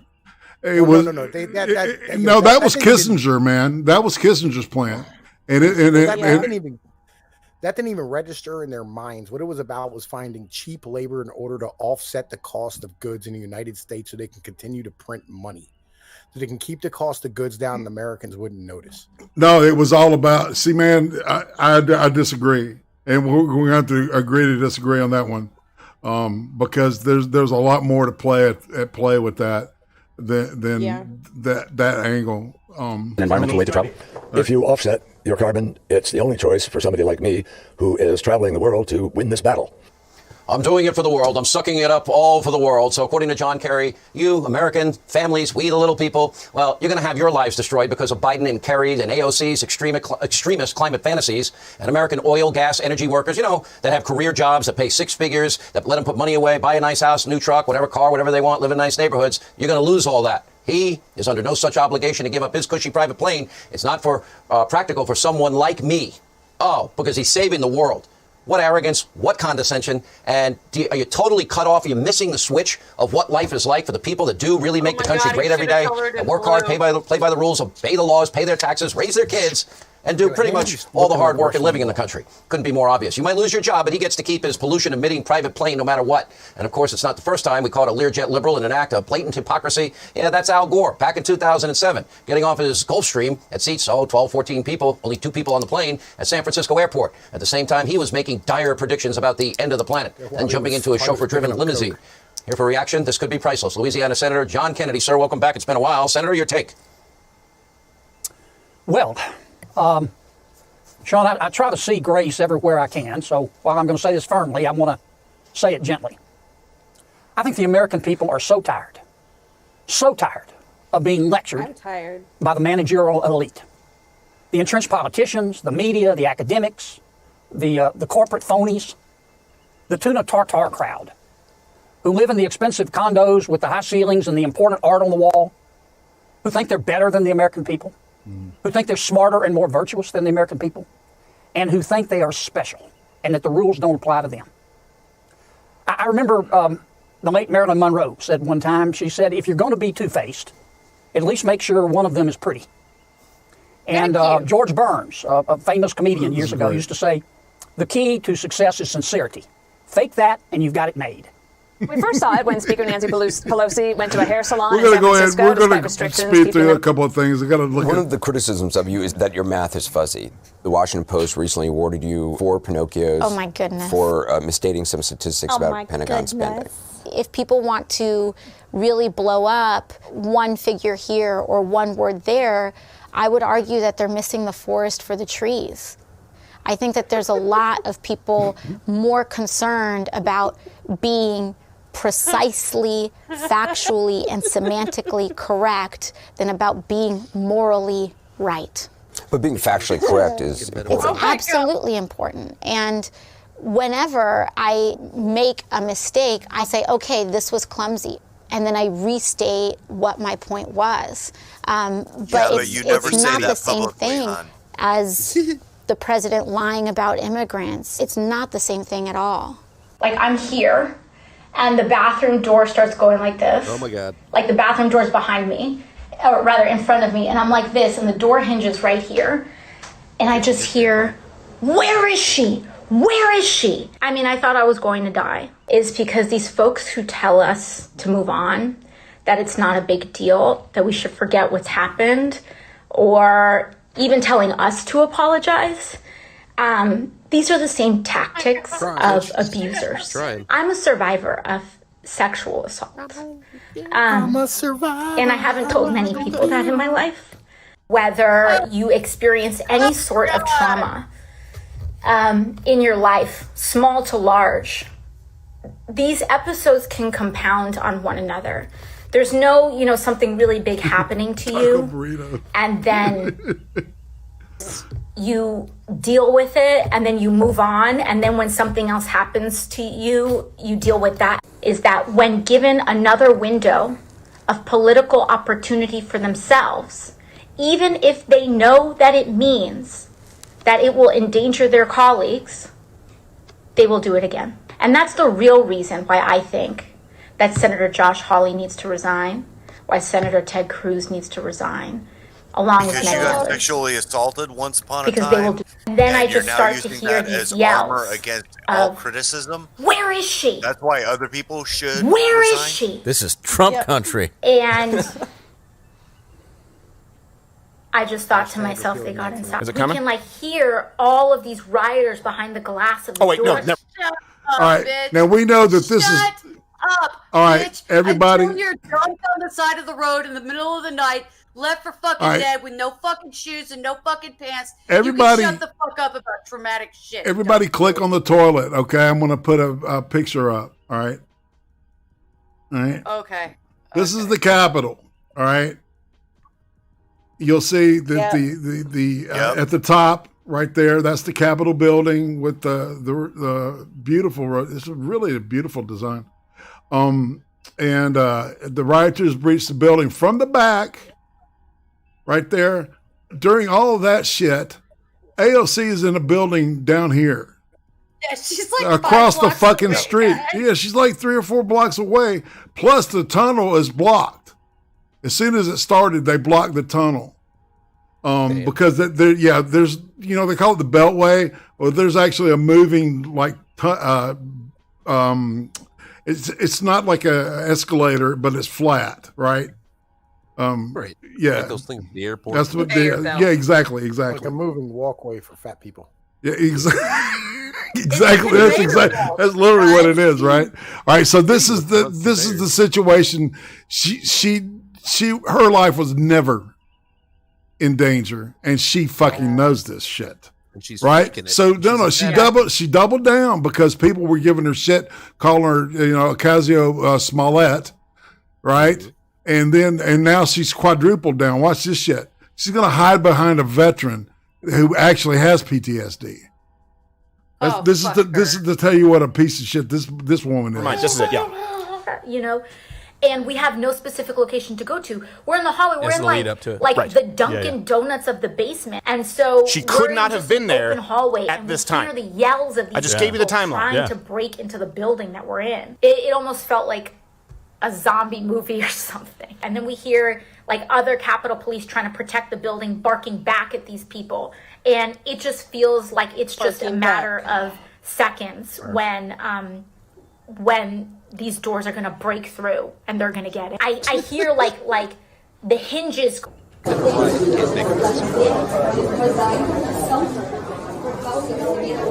right, that's the outside of the building at the time that it happened. Okay, that was outside. Her office would have opened up into that. Okay, all right, and this is another guy who was being interviewed at the time that it happened.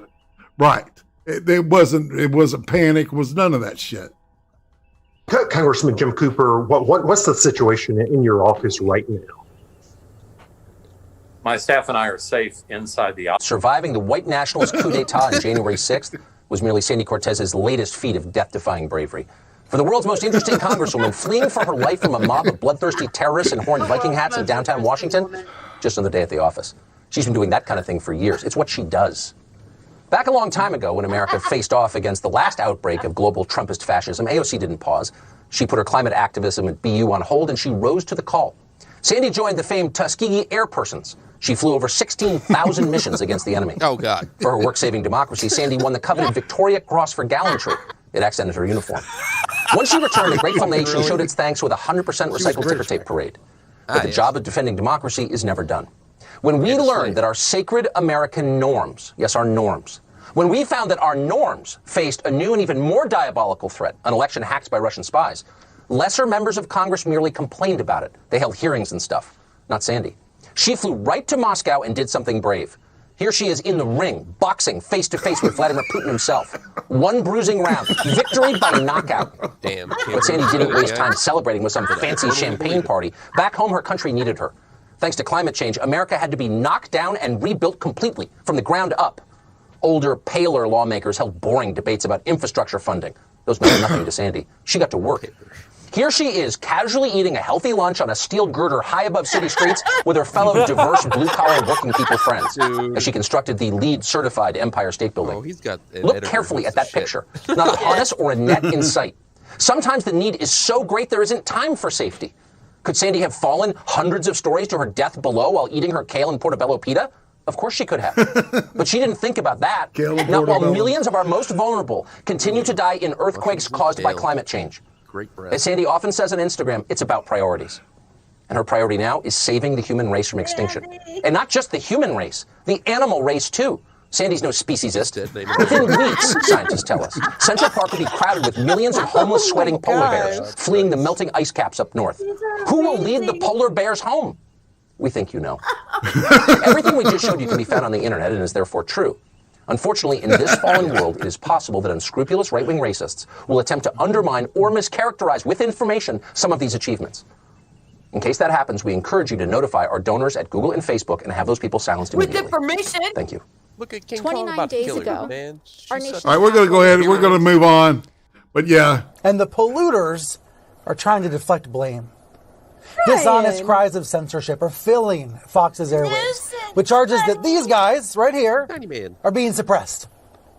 The word censorship's been invoked almost 400 times on Fox this month alone, and more than 300 times on Newsmax. He is just obsessed with counting things, isn't he? Yeah, he should count how Especially many times. misspelling errors. He Yes. should count how many times he lisps during an average. Well, he's no. If you listen, it's not a lisp, okay, per se. He's just, he's wearing tight underwear. Post-insurrection, a book publisher decided that it did not want to be in business with Senator Josh Hawley. So he's been on a national TV tour claiming he's muzzled. And Tucker Carlson is telling viewers that this network, CNN, is trying to force Fox News off the air. You have Which is been patently for like forever. It's as predictable as the sunrise. Democrats win elections, and then Republicans say they are being silenced. But while some cry cancel culture, let me suggest a different way to think about this. A harm reduction model.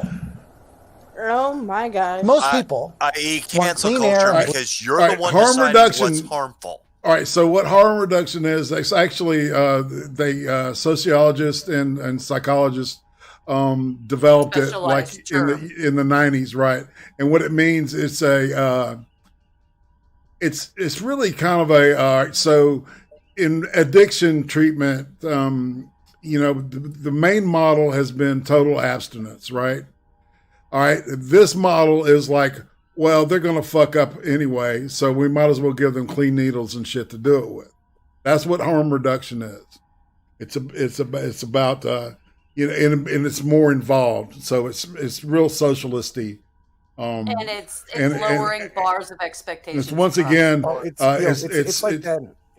It's like that 16-year-old girl, you know what I'm saying, whose parents let the 30-year-old boyfriend stay at the house. Exactly. You know what I mean? So they're not outside partying or whatever.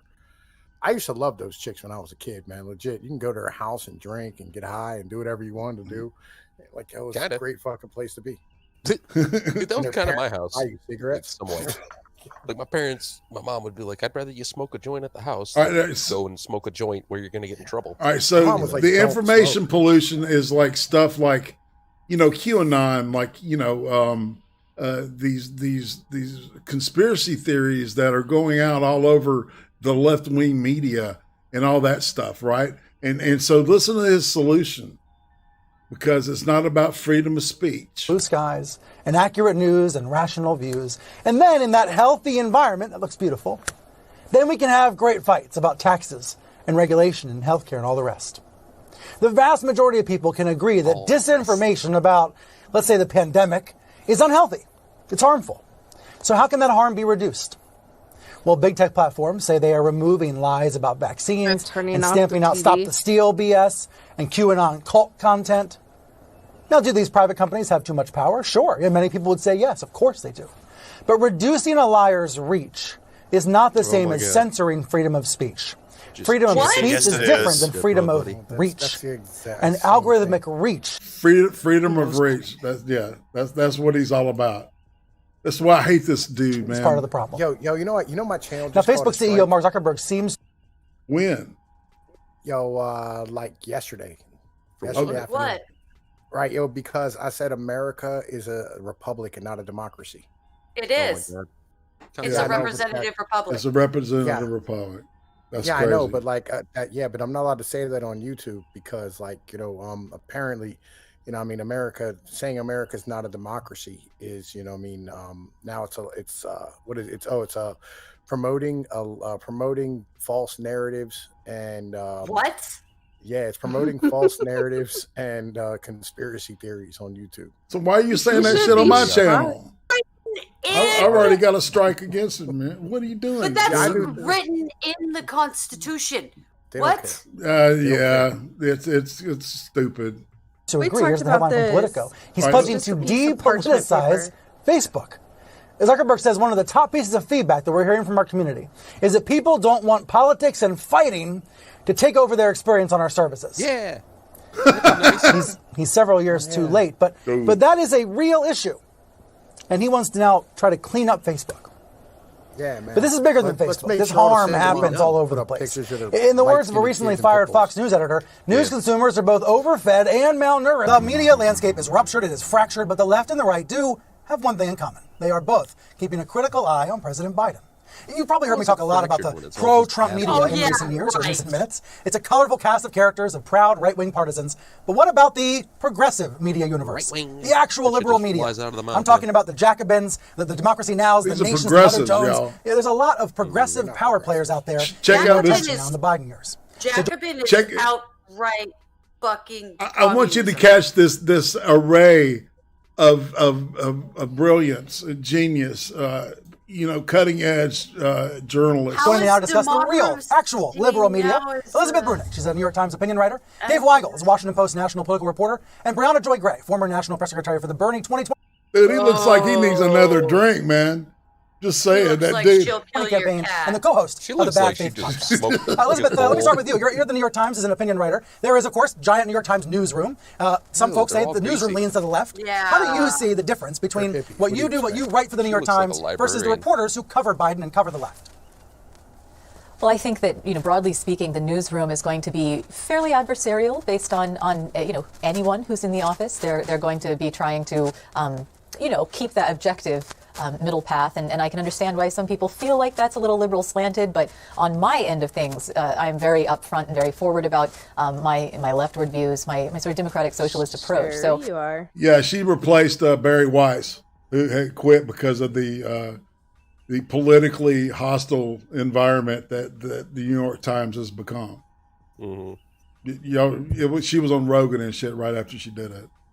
in terms of covering Biden, I think my job is to try to keep the administration somewhat honest in terms of the promises they were making to progressives during the primaries. Right, and hold them accountable from that point of view. Same question for you, Brianna. There's this sense out there that liberal media bias, the media is biased in favor of Biden. But actually, if you listen to a podcast like yours, the media is quite conservative, right? That there are conservative values in the national news media. Tell me about those. What do you see? Yeah, I think the division isn't so much left-right in many respects, but top-down, where many progressives feel like there isn't enough of a willingness to be critical of the Democratic Party and the ways in which it is itself an obstacle to the kind of economic equality that we're all looking for in this country. So it's not enough to say Republicans have this terrible tax cut that accrued overwhelmingly to the top 1%, right? You also have to say, okay, why is it that 88% of Democrats support something like Medicare for all, but not even half of Democrats in the House, the democratically controlled House, are willing to push that kind of policy through? Yes, Biden believes in science, but why is it that he's issued 31 new drilling permits in the first few days of his presidency? Those are the kind of questions we're willing to ask in progressive media. Dave, you inspired me to start talking about this segment because you've been writing for the Washington Post about Biden and Biden being pressured from the left. But, think about progressive media, which is obviously a very important thing. We'll put the graphic back on screen of some examples of the progressive media universe. There's not the same structure as there is on the right with Fox News. Is that fair to say? I think that's fair to say in really fundamental ways. Conservative media in the Trump years was really rotating around the What a greasy motherfucker, man. Couldn't he dress up better to be on fucking CNN? Just thinking. President. It was rotating around what Trump said, what he tweeted. He would call into shows. He'd influence their coverage. And you had almost a closed loop of commentary and content, sometimes pushing the administration in ways that Trump wanted, but his staff was not ready to do. You don't have that with left-wing media for some obvious reasons. I mean, who's a billionaire media owner who wants to have a socialist podcast? I can't think of one. But you also have no allegiance to one particular political leader. Even Bernie Sanders' campaign slogan was not me, us. It was not listen to what I'm saying and follow it. It is I'm going to listen to activists and what they demand and push that into the mainstream. And that is what, if you follow this kind of media, that's what you hear. It's less, let's worship this one politician, let's stand her, let's put an animated gift crown on her. It's what do people need? What did we promise them? What are the problems in their communities? Which can be a more enervating style of listening, of entertaining than some conservative media, which is, what's the outrage of the day? What college professor said something crazy? People-powered media. That's a nice ring to it. Talking about the real liberal media, the power of the progressive press in the Biden era. Dave, how has the media environment changed since the last time a Democrat moved into the White House? Oh, by leaps and bounds. I mean, if we were in 2009, very little what we're talking about existed. You didn't have the rebirth of just democratic socialism as an ideology, as an organizing principle. You didn't have many of the media outlets we're talking about. You had kind of in the progressive media a bunch of outlets that wanted Barack Obama to succeed but didn't know how to apply pressure, and that's the difference now. That's why, as a reporter, I pay very close attention to what's coming out of progressive media, progressive columnist, socialist media, because Republicans are not wrong that this has a bigger voice in the Democratic Party. The Democrats are listening to it. And a lot of what Brianna was just mentioning in the last segment, this is stuff Joe Biden ran on, not because Joe Biden woke up one day and said, I'm going to run on this. He was pressured by progressive organizers who are not taking their cues from, no offense, but, cable news or the mainstream media that may be on in a congressman's office every day. Yeah. So you didn't do what we said you needed to do. They didn't. Oh God, that was so insane. On that lady on the left, right, whose picture's right by Brian.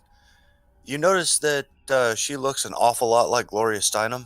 Yes, right down to the aviator frames. Dude, you are not wrong, man. Yes, she looks exactly like her. Holy shit! She is invoking memories of Gloria Steinem because once again they're gearing up to reopen the debate on the ERA, on the ratification of the ERA, claiming that the 3 states that ratified it after the deadline, those ratifications are valid, but the 5 states that rescinded their ratifications, rescinding the ratification is invalid, and that will give them 38 states so the ERA becomes a full amendment to the Constitution. They've already proposed the resolution. You can check congress.gov to find it. They are trying to reopen that and make the ratification happen on the ERA, which indexed 38 years ago. What's ERA? The Equal Rights Amendment. Yeah. Equal Rights Amendment. They want to act like people from the are so 70s. racist. Yeah. It was an amendment that was proposed back in the 70s, and it was actually passed but not ratified by enough states. What it says is that it's absolutely illegal to discriminate based on sex whatsoever. Yeah. Well, on the surface of it, there's nothing wrong with that, but it's so vague that it makes it impossible for you to treat anybody differently based on anything. Sir Adamantine's got the hot take on this one. It's the never had sex lineup. He's not wrong, right? I say, how about this? I say this. How about let's all soldiers should be female and all firefighters and cops should be female. Yeah. Right. And then just let everybody learn their lesson so they can shut the fuck up. How about that? Police management should all be females too. I agree. Right, it's also podcasts, etc. And Brianna, that's why voices like yours need to be on cable news. Sometimes it seems like Fox talks more about progressives, but with a boogeyman filter versus other news outlets, Brianna.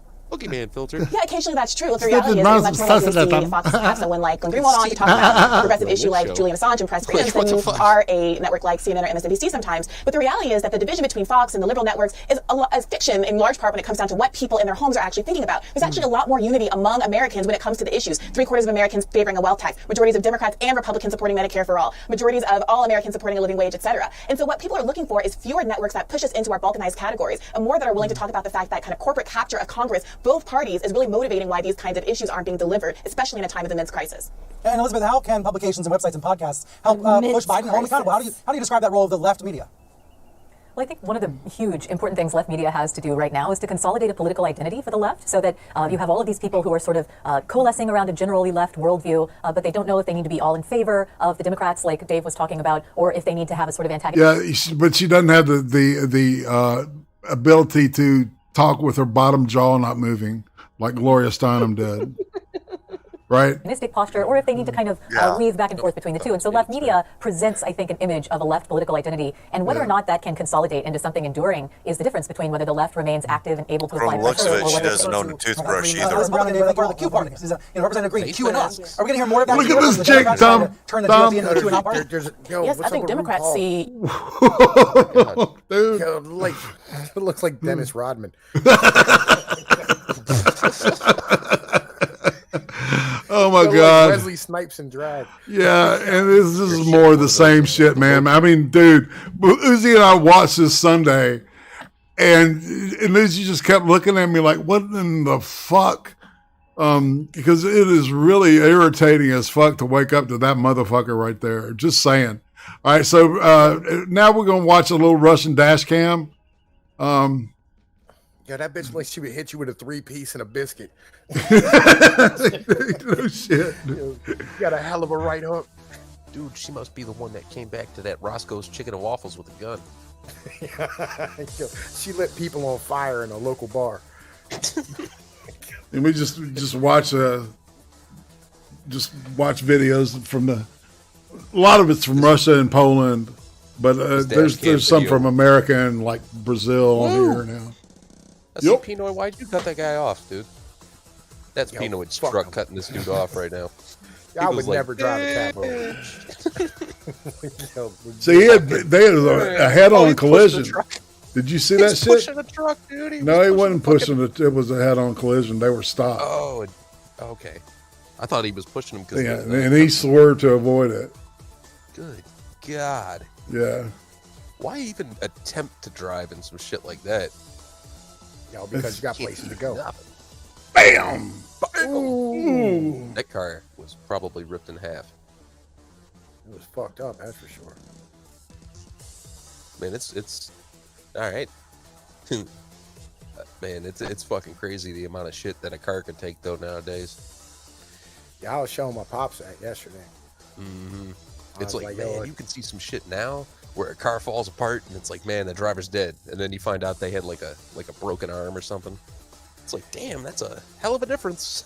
Yeah, I showed him, like, you ever see that video of like the 57 Impala going up against like a 2009 Impala? Fucking dogs.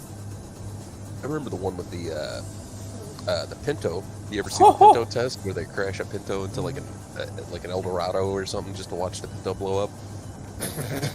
No. It's like they take this big ass car. It's like an Eldorado or a Cadillac or something. Yo, I saw that last accident. I saw one like that on 95, and there was 4 heads sitting behind the truck. Yo, he's just a local serial killer. That's all. No. Like, yo, they went under the truck, and the heads got cut off. Yep, that's basically what happens. Hey, man. It's, good eating for the local wildlife, I guess. Yo, it was in D.C. on a 95 loop. Ooh. Yeah. Man, we had a report over here. I guess there was, they said something like 6 jackknifed tractor trailers. So, like, semis, big-ass semis. And I guess one, like, jackknifed and rolled, and it caused a bunch more behind it to crash. And that was, like, that was in my state. It wasn't like, right on top of me. I forget where the hell it happened. Yeah, they had the whole highway shut down last night when I was out. Shit, Pinoid, you could just stand, wait for people to crash, and then you can get yourself a truck engine and like, like a bumper. Just keep going until you get all your parts. You build your own truck. Well, we need those, Hey man, you got to do those refurbs. I used to work at a place that actually sold like high-end cars that were wrecked. Yeah. And like it was our job to get the blood and the guts out of them before they went to auction. Of course. That's how they do that shit, man. I remember watching something where they were getting vehicles from like drug dealers and stuff, like confiscated by the police cars and shit. Right. They had an old like 67 Shelby, Cobra Mustang, and they were fucking talking about how when they found the car, apparently the entire driver's side wheel well, both wheel wells were just full of cocaine. And they were like, this thing's going up for auction. We're hoping it'll bring in a big buck. That thing sold for like $350,000. Like, yeah, it had like cocaine in it. Well, yeah, but that didn't come with the coke, of course. Yo, it needs to come with the coke for $350,000. I'm saying, right? Because it wasn't even like a KR edition or nothing. It was I think they said it was a Shelby GT350. But still, Shelby GT. This is not Russia. But note the person with the little boy. Holy shit. That was not fast enough reaction time, lady. Ooh. Saved by that fucking goddamn telephone. That's pole, man. Yeah, no doubt. I've seen this one before. I've seen that happen, like in real life. Yeah. If some shit like that happens though, and I was near some kid, I probably would have threw the kid out of the way, and then they would have been like, "You're under arrest, Trippy." 2 weeks ago. I mean, like that fucking truck wreck. Yeah. And then Ooh. Shit. Yo, I saw that happen with a Camaro up in Boston. Fucking he just started rolling. Shit was crazy. Look at that, That's man. a bad day. Hamburger dude. City. So I think that was a person. I don't know. Yeah, that looked like it might have partially been Yeah, people. maybe. I don't know. We'll never know. They all lived. They all lived. They all That's right. danced in Watusi. Oh my god. They lived too. He's okay. All right, Taking a nap. one's the moped and the other one's the rider, and then That is and the then this right way. happens. Yo, they don't even stop. Like, That's yo, the right way to go Yeah, to bed, though. that's China, dude. That's the right way to get a little bit of That's rest. that's Japanese, actually. Oh. That's Are Japan. you sure they're okay? Yeah, Not no, anymore. they're not okay. I don't know if they're okay now. Oh, definitely No, not see, that anymore. fixed it. That fixed They're it. good. They're good. He's fine. He's all better now. It's Lord. all better. Like, do you know how Man. sometimes you gotta kick a car to get it to go? That's what's happening here. This was a movie. This was Now watch a this, movie. man. Roll. Oh. Look at that, rolling that motherfucker. Watch it goes. What the fuck was that guy doing? That's in Holy Florida. shit. Man, Holy fucking Jamie. Dude, What that's the wait hell? for days, man. yeah. There was a tiki bar on that in the hotel too, That was man. Florida. No wonder Yeah, Gabe it doesn't was have Florida. his license anymore. Right? Oh Jesus. Uh, Oh God.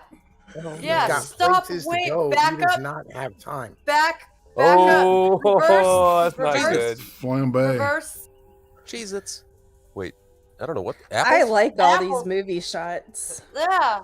Yeah, totally. This video game is insane. Right? This video game. Hey man, I guy's told great you guys I graphics. played GTA Yeah. 5 like a badass. No, the Yeah. dude's Yeah, alive. thank you. The driver lived through it. Seriously? Yeah, man. Awesome. There he is, right there. Oh shit, is he on fire? He's about like, to oh catch my on fucking fire. truck is Not yet. fucking Oh, no, I see. fucked up, man. And then Took me a minute Pedro to over get here that is like, Get the hey jerry man, can, I got get some. the jerry can in Yeah, man. No, that was the fire extinguisher. This stuff looks Yeah, clear man. and looks like water. Doesn't smell like it, but it looks like it.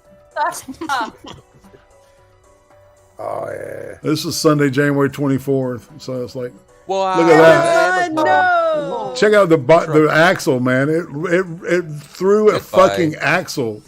Yeah, it's not. Yeah, they're not attached to the trailer. Right, just under it, like It slides. It's on a slide. Yeah, that's I crazy. love these action shots. they just aren't supposed to go that high. That was amazing. That dude's like, wow. Okay. He's one of those guys that's like, no, I don't care if I die. I'm getting this on film. Yeah. It's like, Yeah. yeah, okay. I'm going viral. Oh, that's called a break. That's called scary. Yeah. That was the stopping tree right Oh there. God. And note the happy music that's in the background is via the YouTube free music thing, and I highly recommend it. Yep. Oh This is- Jesus. Oh Jesus, my Jesus. gosh. Wow, it plowed through all. It of is those amazing vehicles. how those people live through all that too. I mean, it's Yeah. miraculous. Yep, they're all. Miraculous They walked survival. away.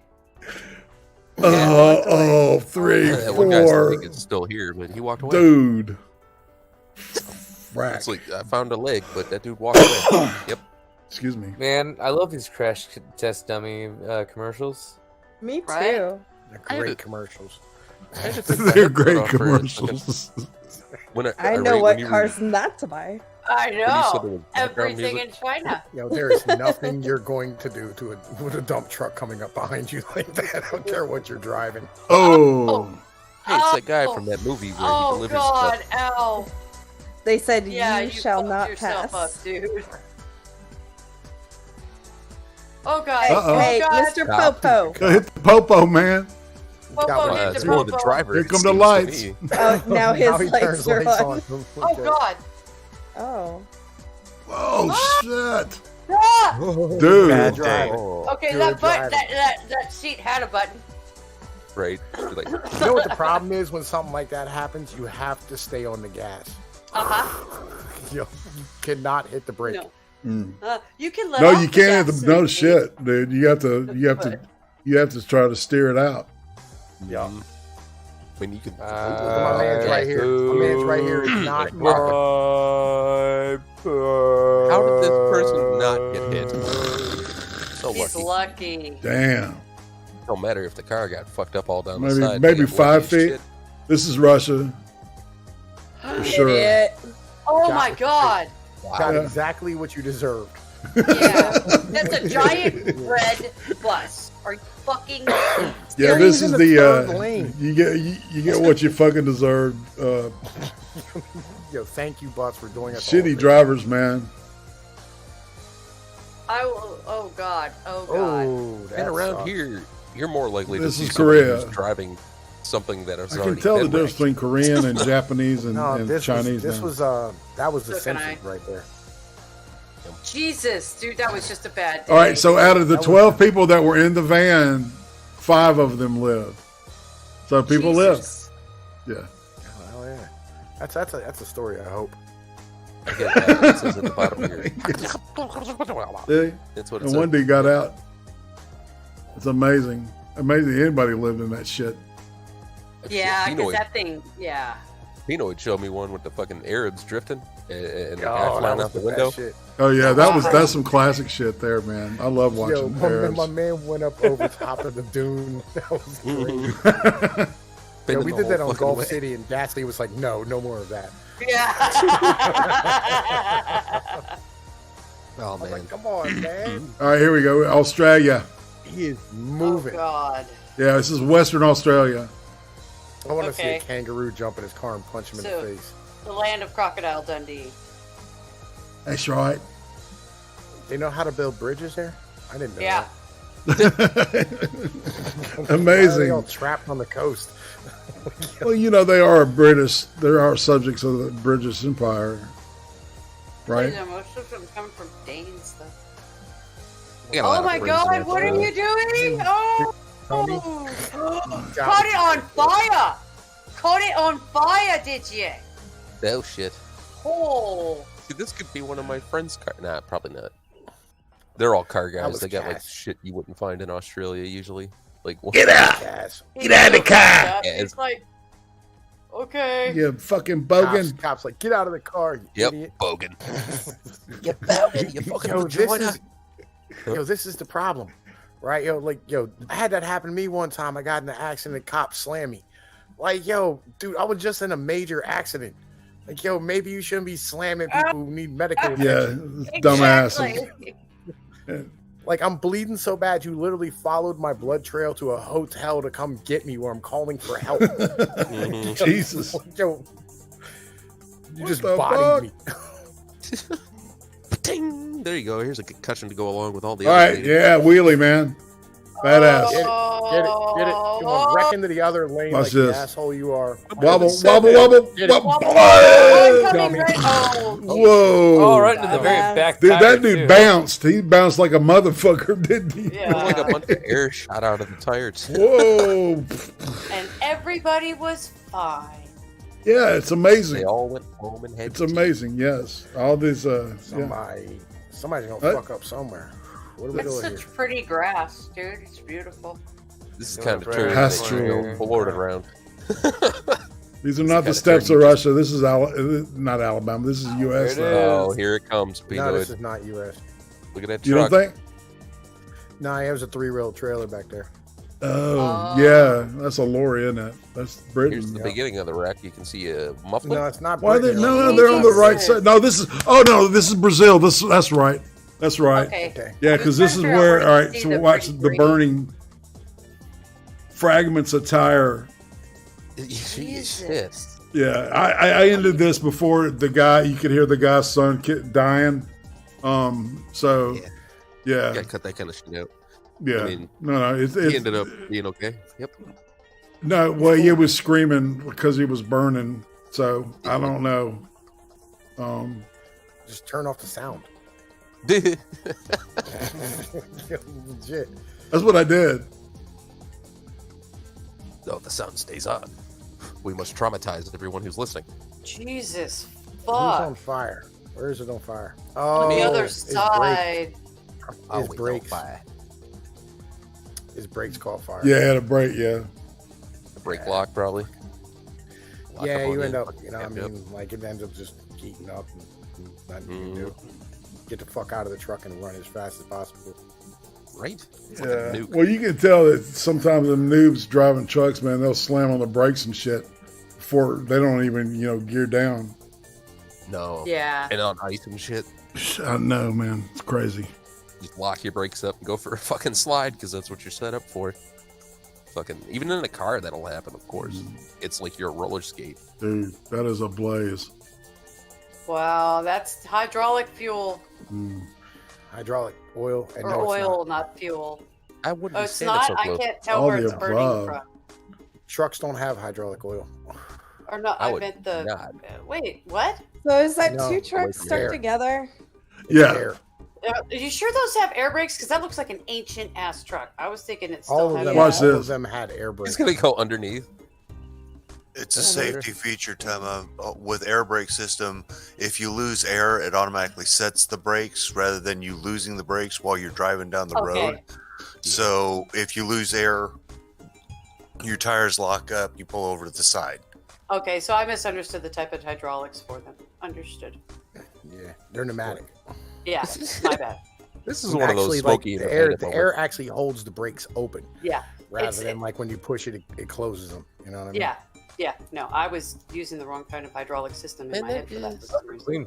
That shit was straight out of the Smokey and the Bandit, man. Snowman's driving down the road. No shit. Eastbound and down. Remember when he was like, try and cut me off, and fucking the cop, the cop goes in front of the truck, and Snowman just keeps driving. They're thirsty in Atlanta, and there's beer in Texarkana. Texarkana. Man, that would be a hell of a movie. No matter what it takes. Oh, three-way.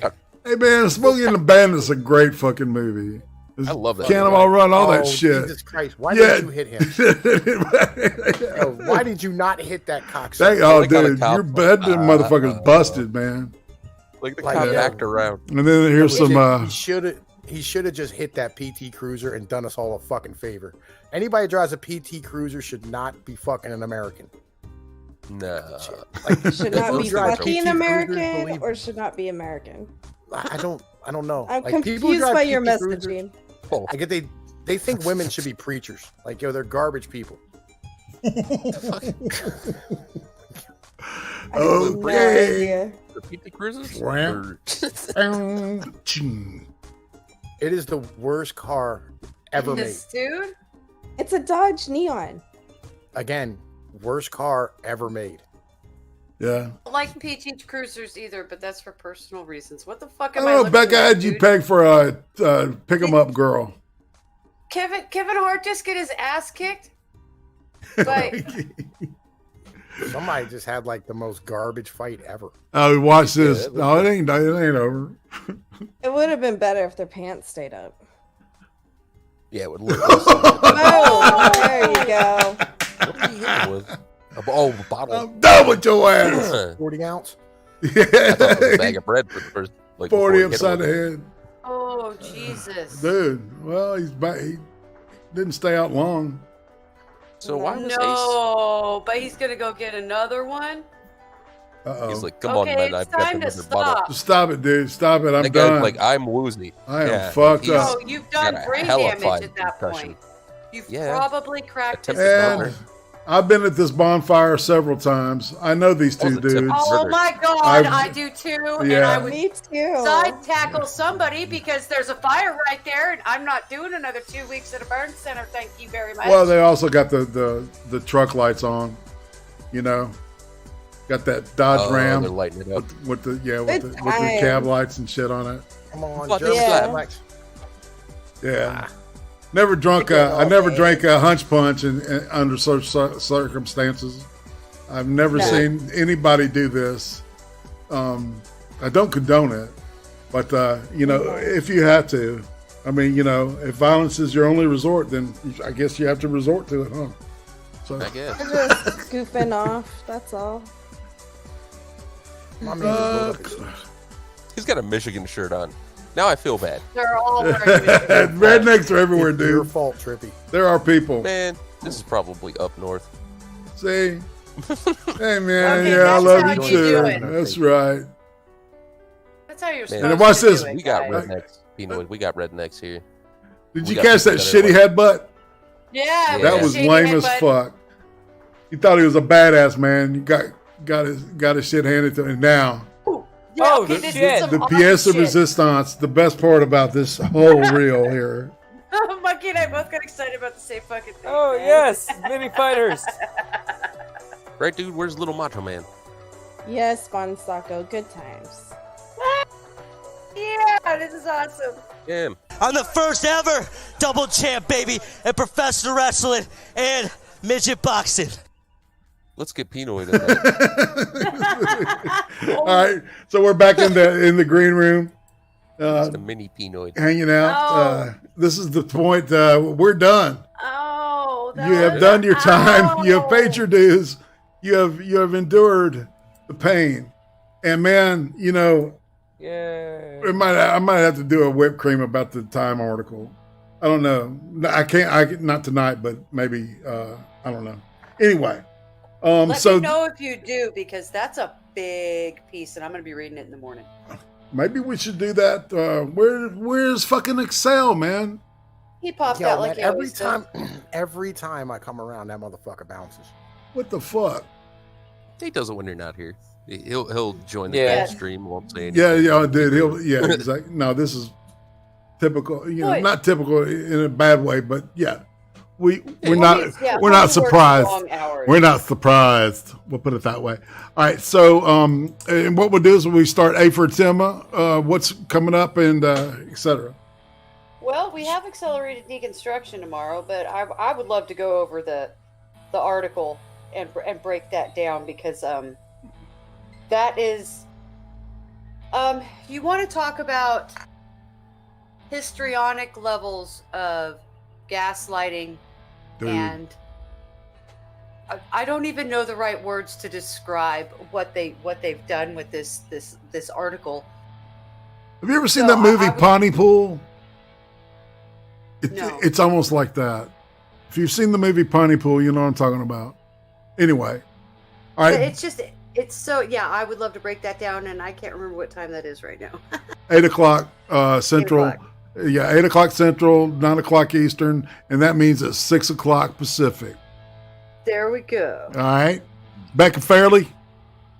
My 100th episode of Fairly Just Becca is tomorrow at 6 p.m. Central Standard Time.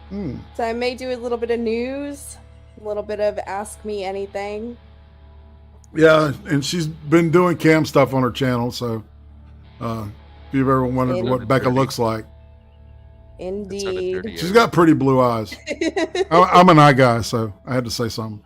Anyway. And she looks like she don't take shit from nobody. So Don't eyeball fucking be asshole. nice. I'll fucking kill you. Yeah, be nice to Becca, guys. Turn the frogs gay. Yeah. Yep. Rosa opinion. What about it? Well, there's a difference between what was intended and what actually obtains, especially when you're talking about Congress. The next episode of Roasted Opinions will dig deep into that. Tune in. Indeed. Stone Monkey. I'm doing nothing, as per always. Indeed. Well, congratulations. Right? Tom Pinoid? Yo, look, my channel just caught a strike, so I'm chilling till next Thursday. I'm gonna try and get off the YouTubes and find other platforms, as we always do, but yeah, it never works out. Like, yo, it is what it is, right? So next Thursday, expect some content dropping from me. In the meantime, like, yo, I got lots of content on my channel. Oh, I just did reading of like the 4th chapter of Edward Bernays' Propaganda.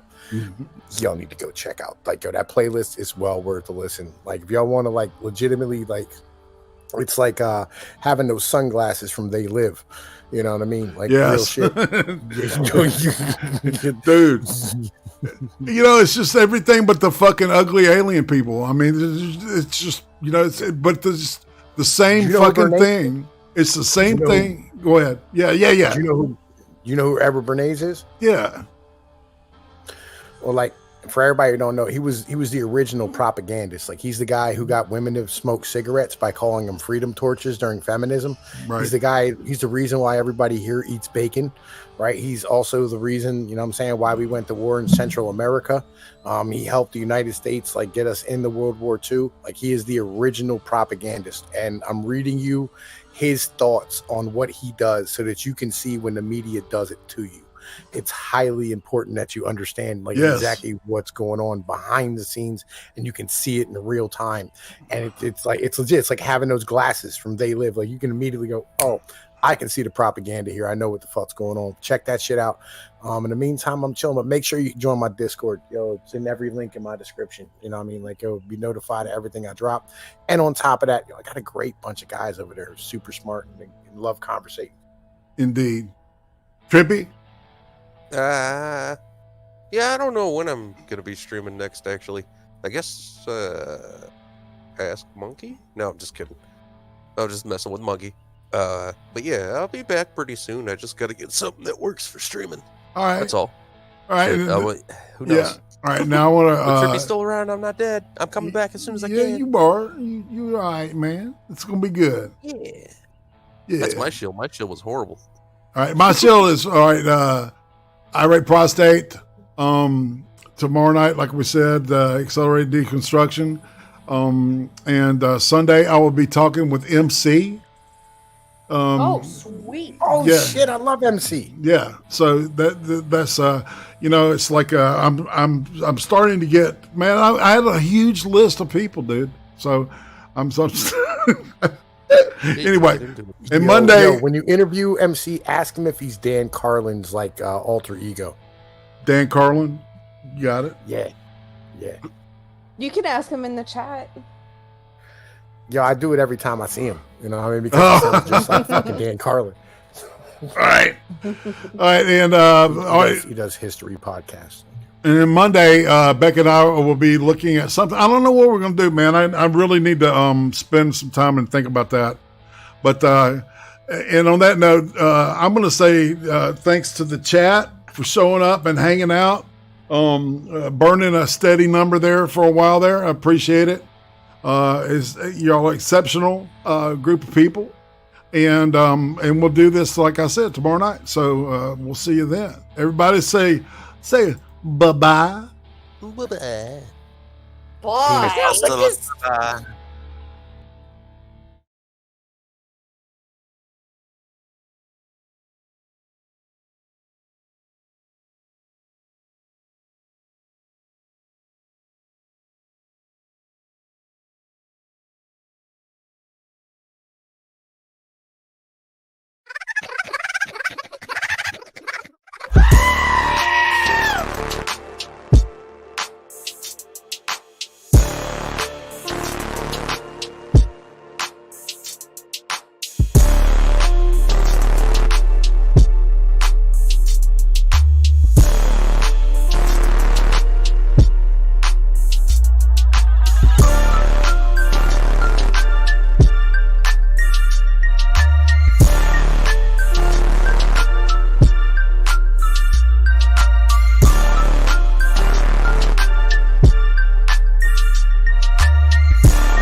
Thanks again, people. You're awesome. Now the jokes. Yes, what are you, fucking commie? Huh? No, I ain't no commie. Oh, you better not be. I don't want no commies in my car. No Christians either. Remember, they're just jokes. We're all gonna die soon, and there's no sequel. Still a stupid. It's such a fine line between stupid and clever. Yeah, it's just clever. Taco, taco, don't think just because I got a lot of money, I'll give you taco flavored kisses, honey. Fulfill all your wishes with my taco flavored kisses. Taco, taco, burrito, burrito, taco, taco.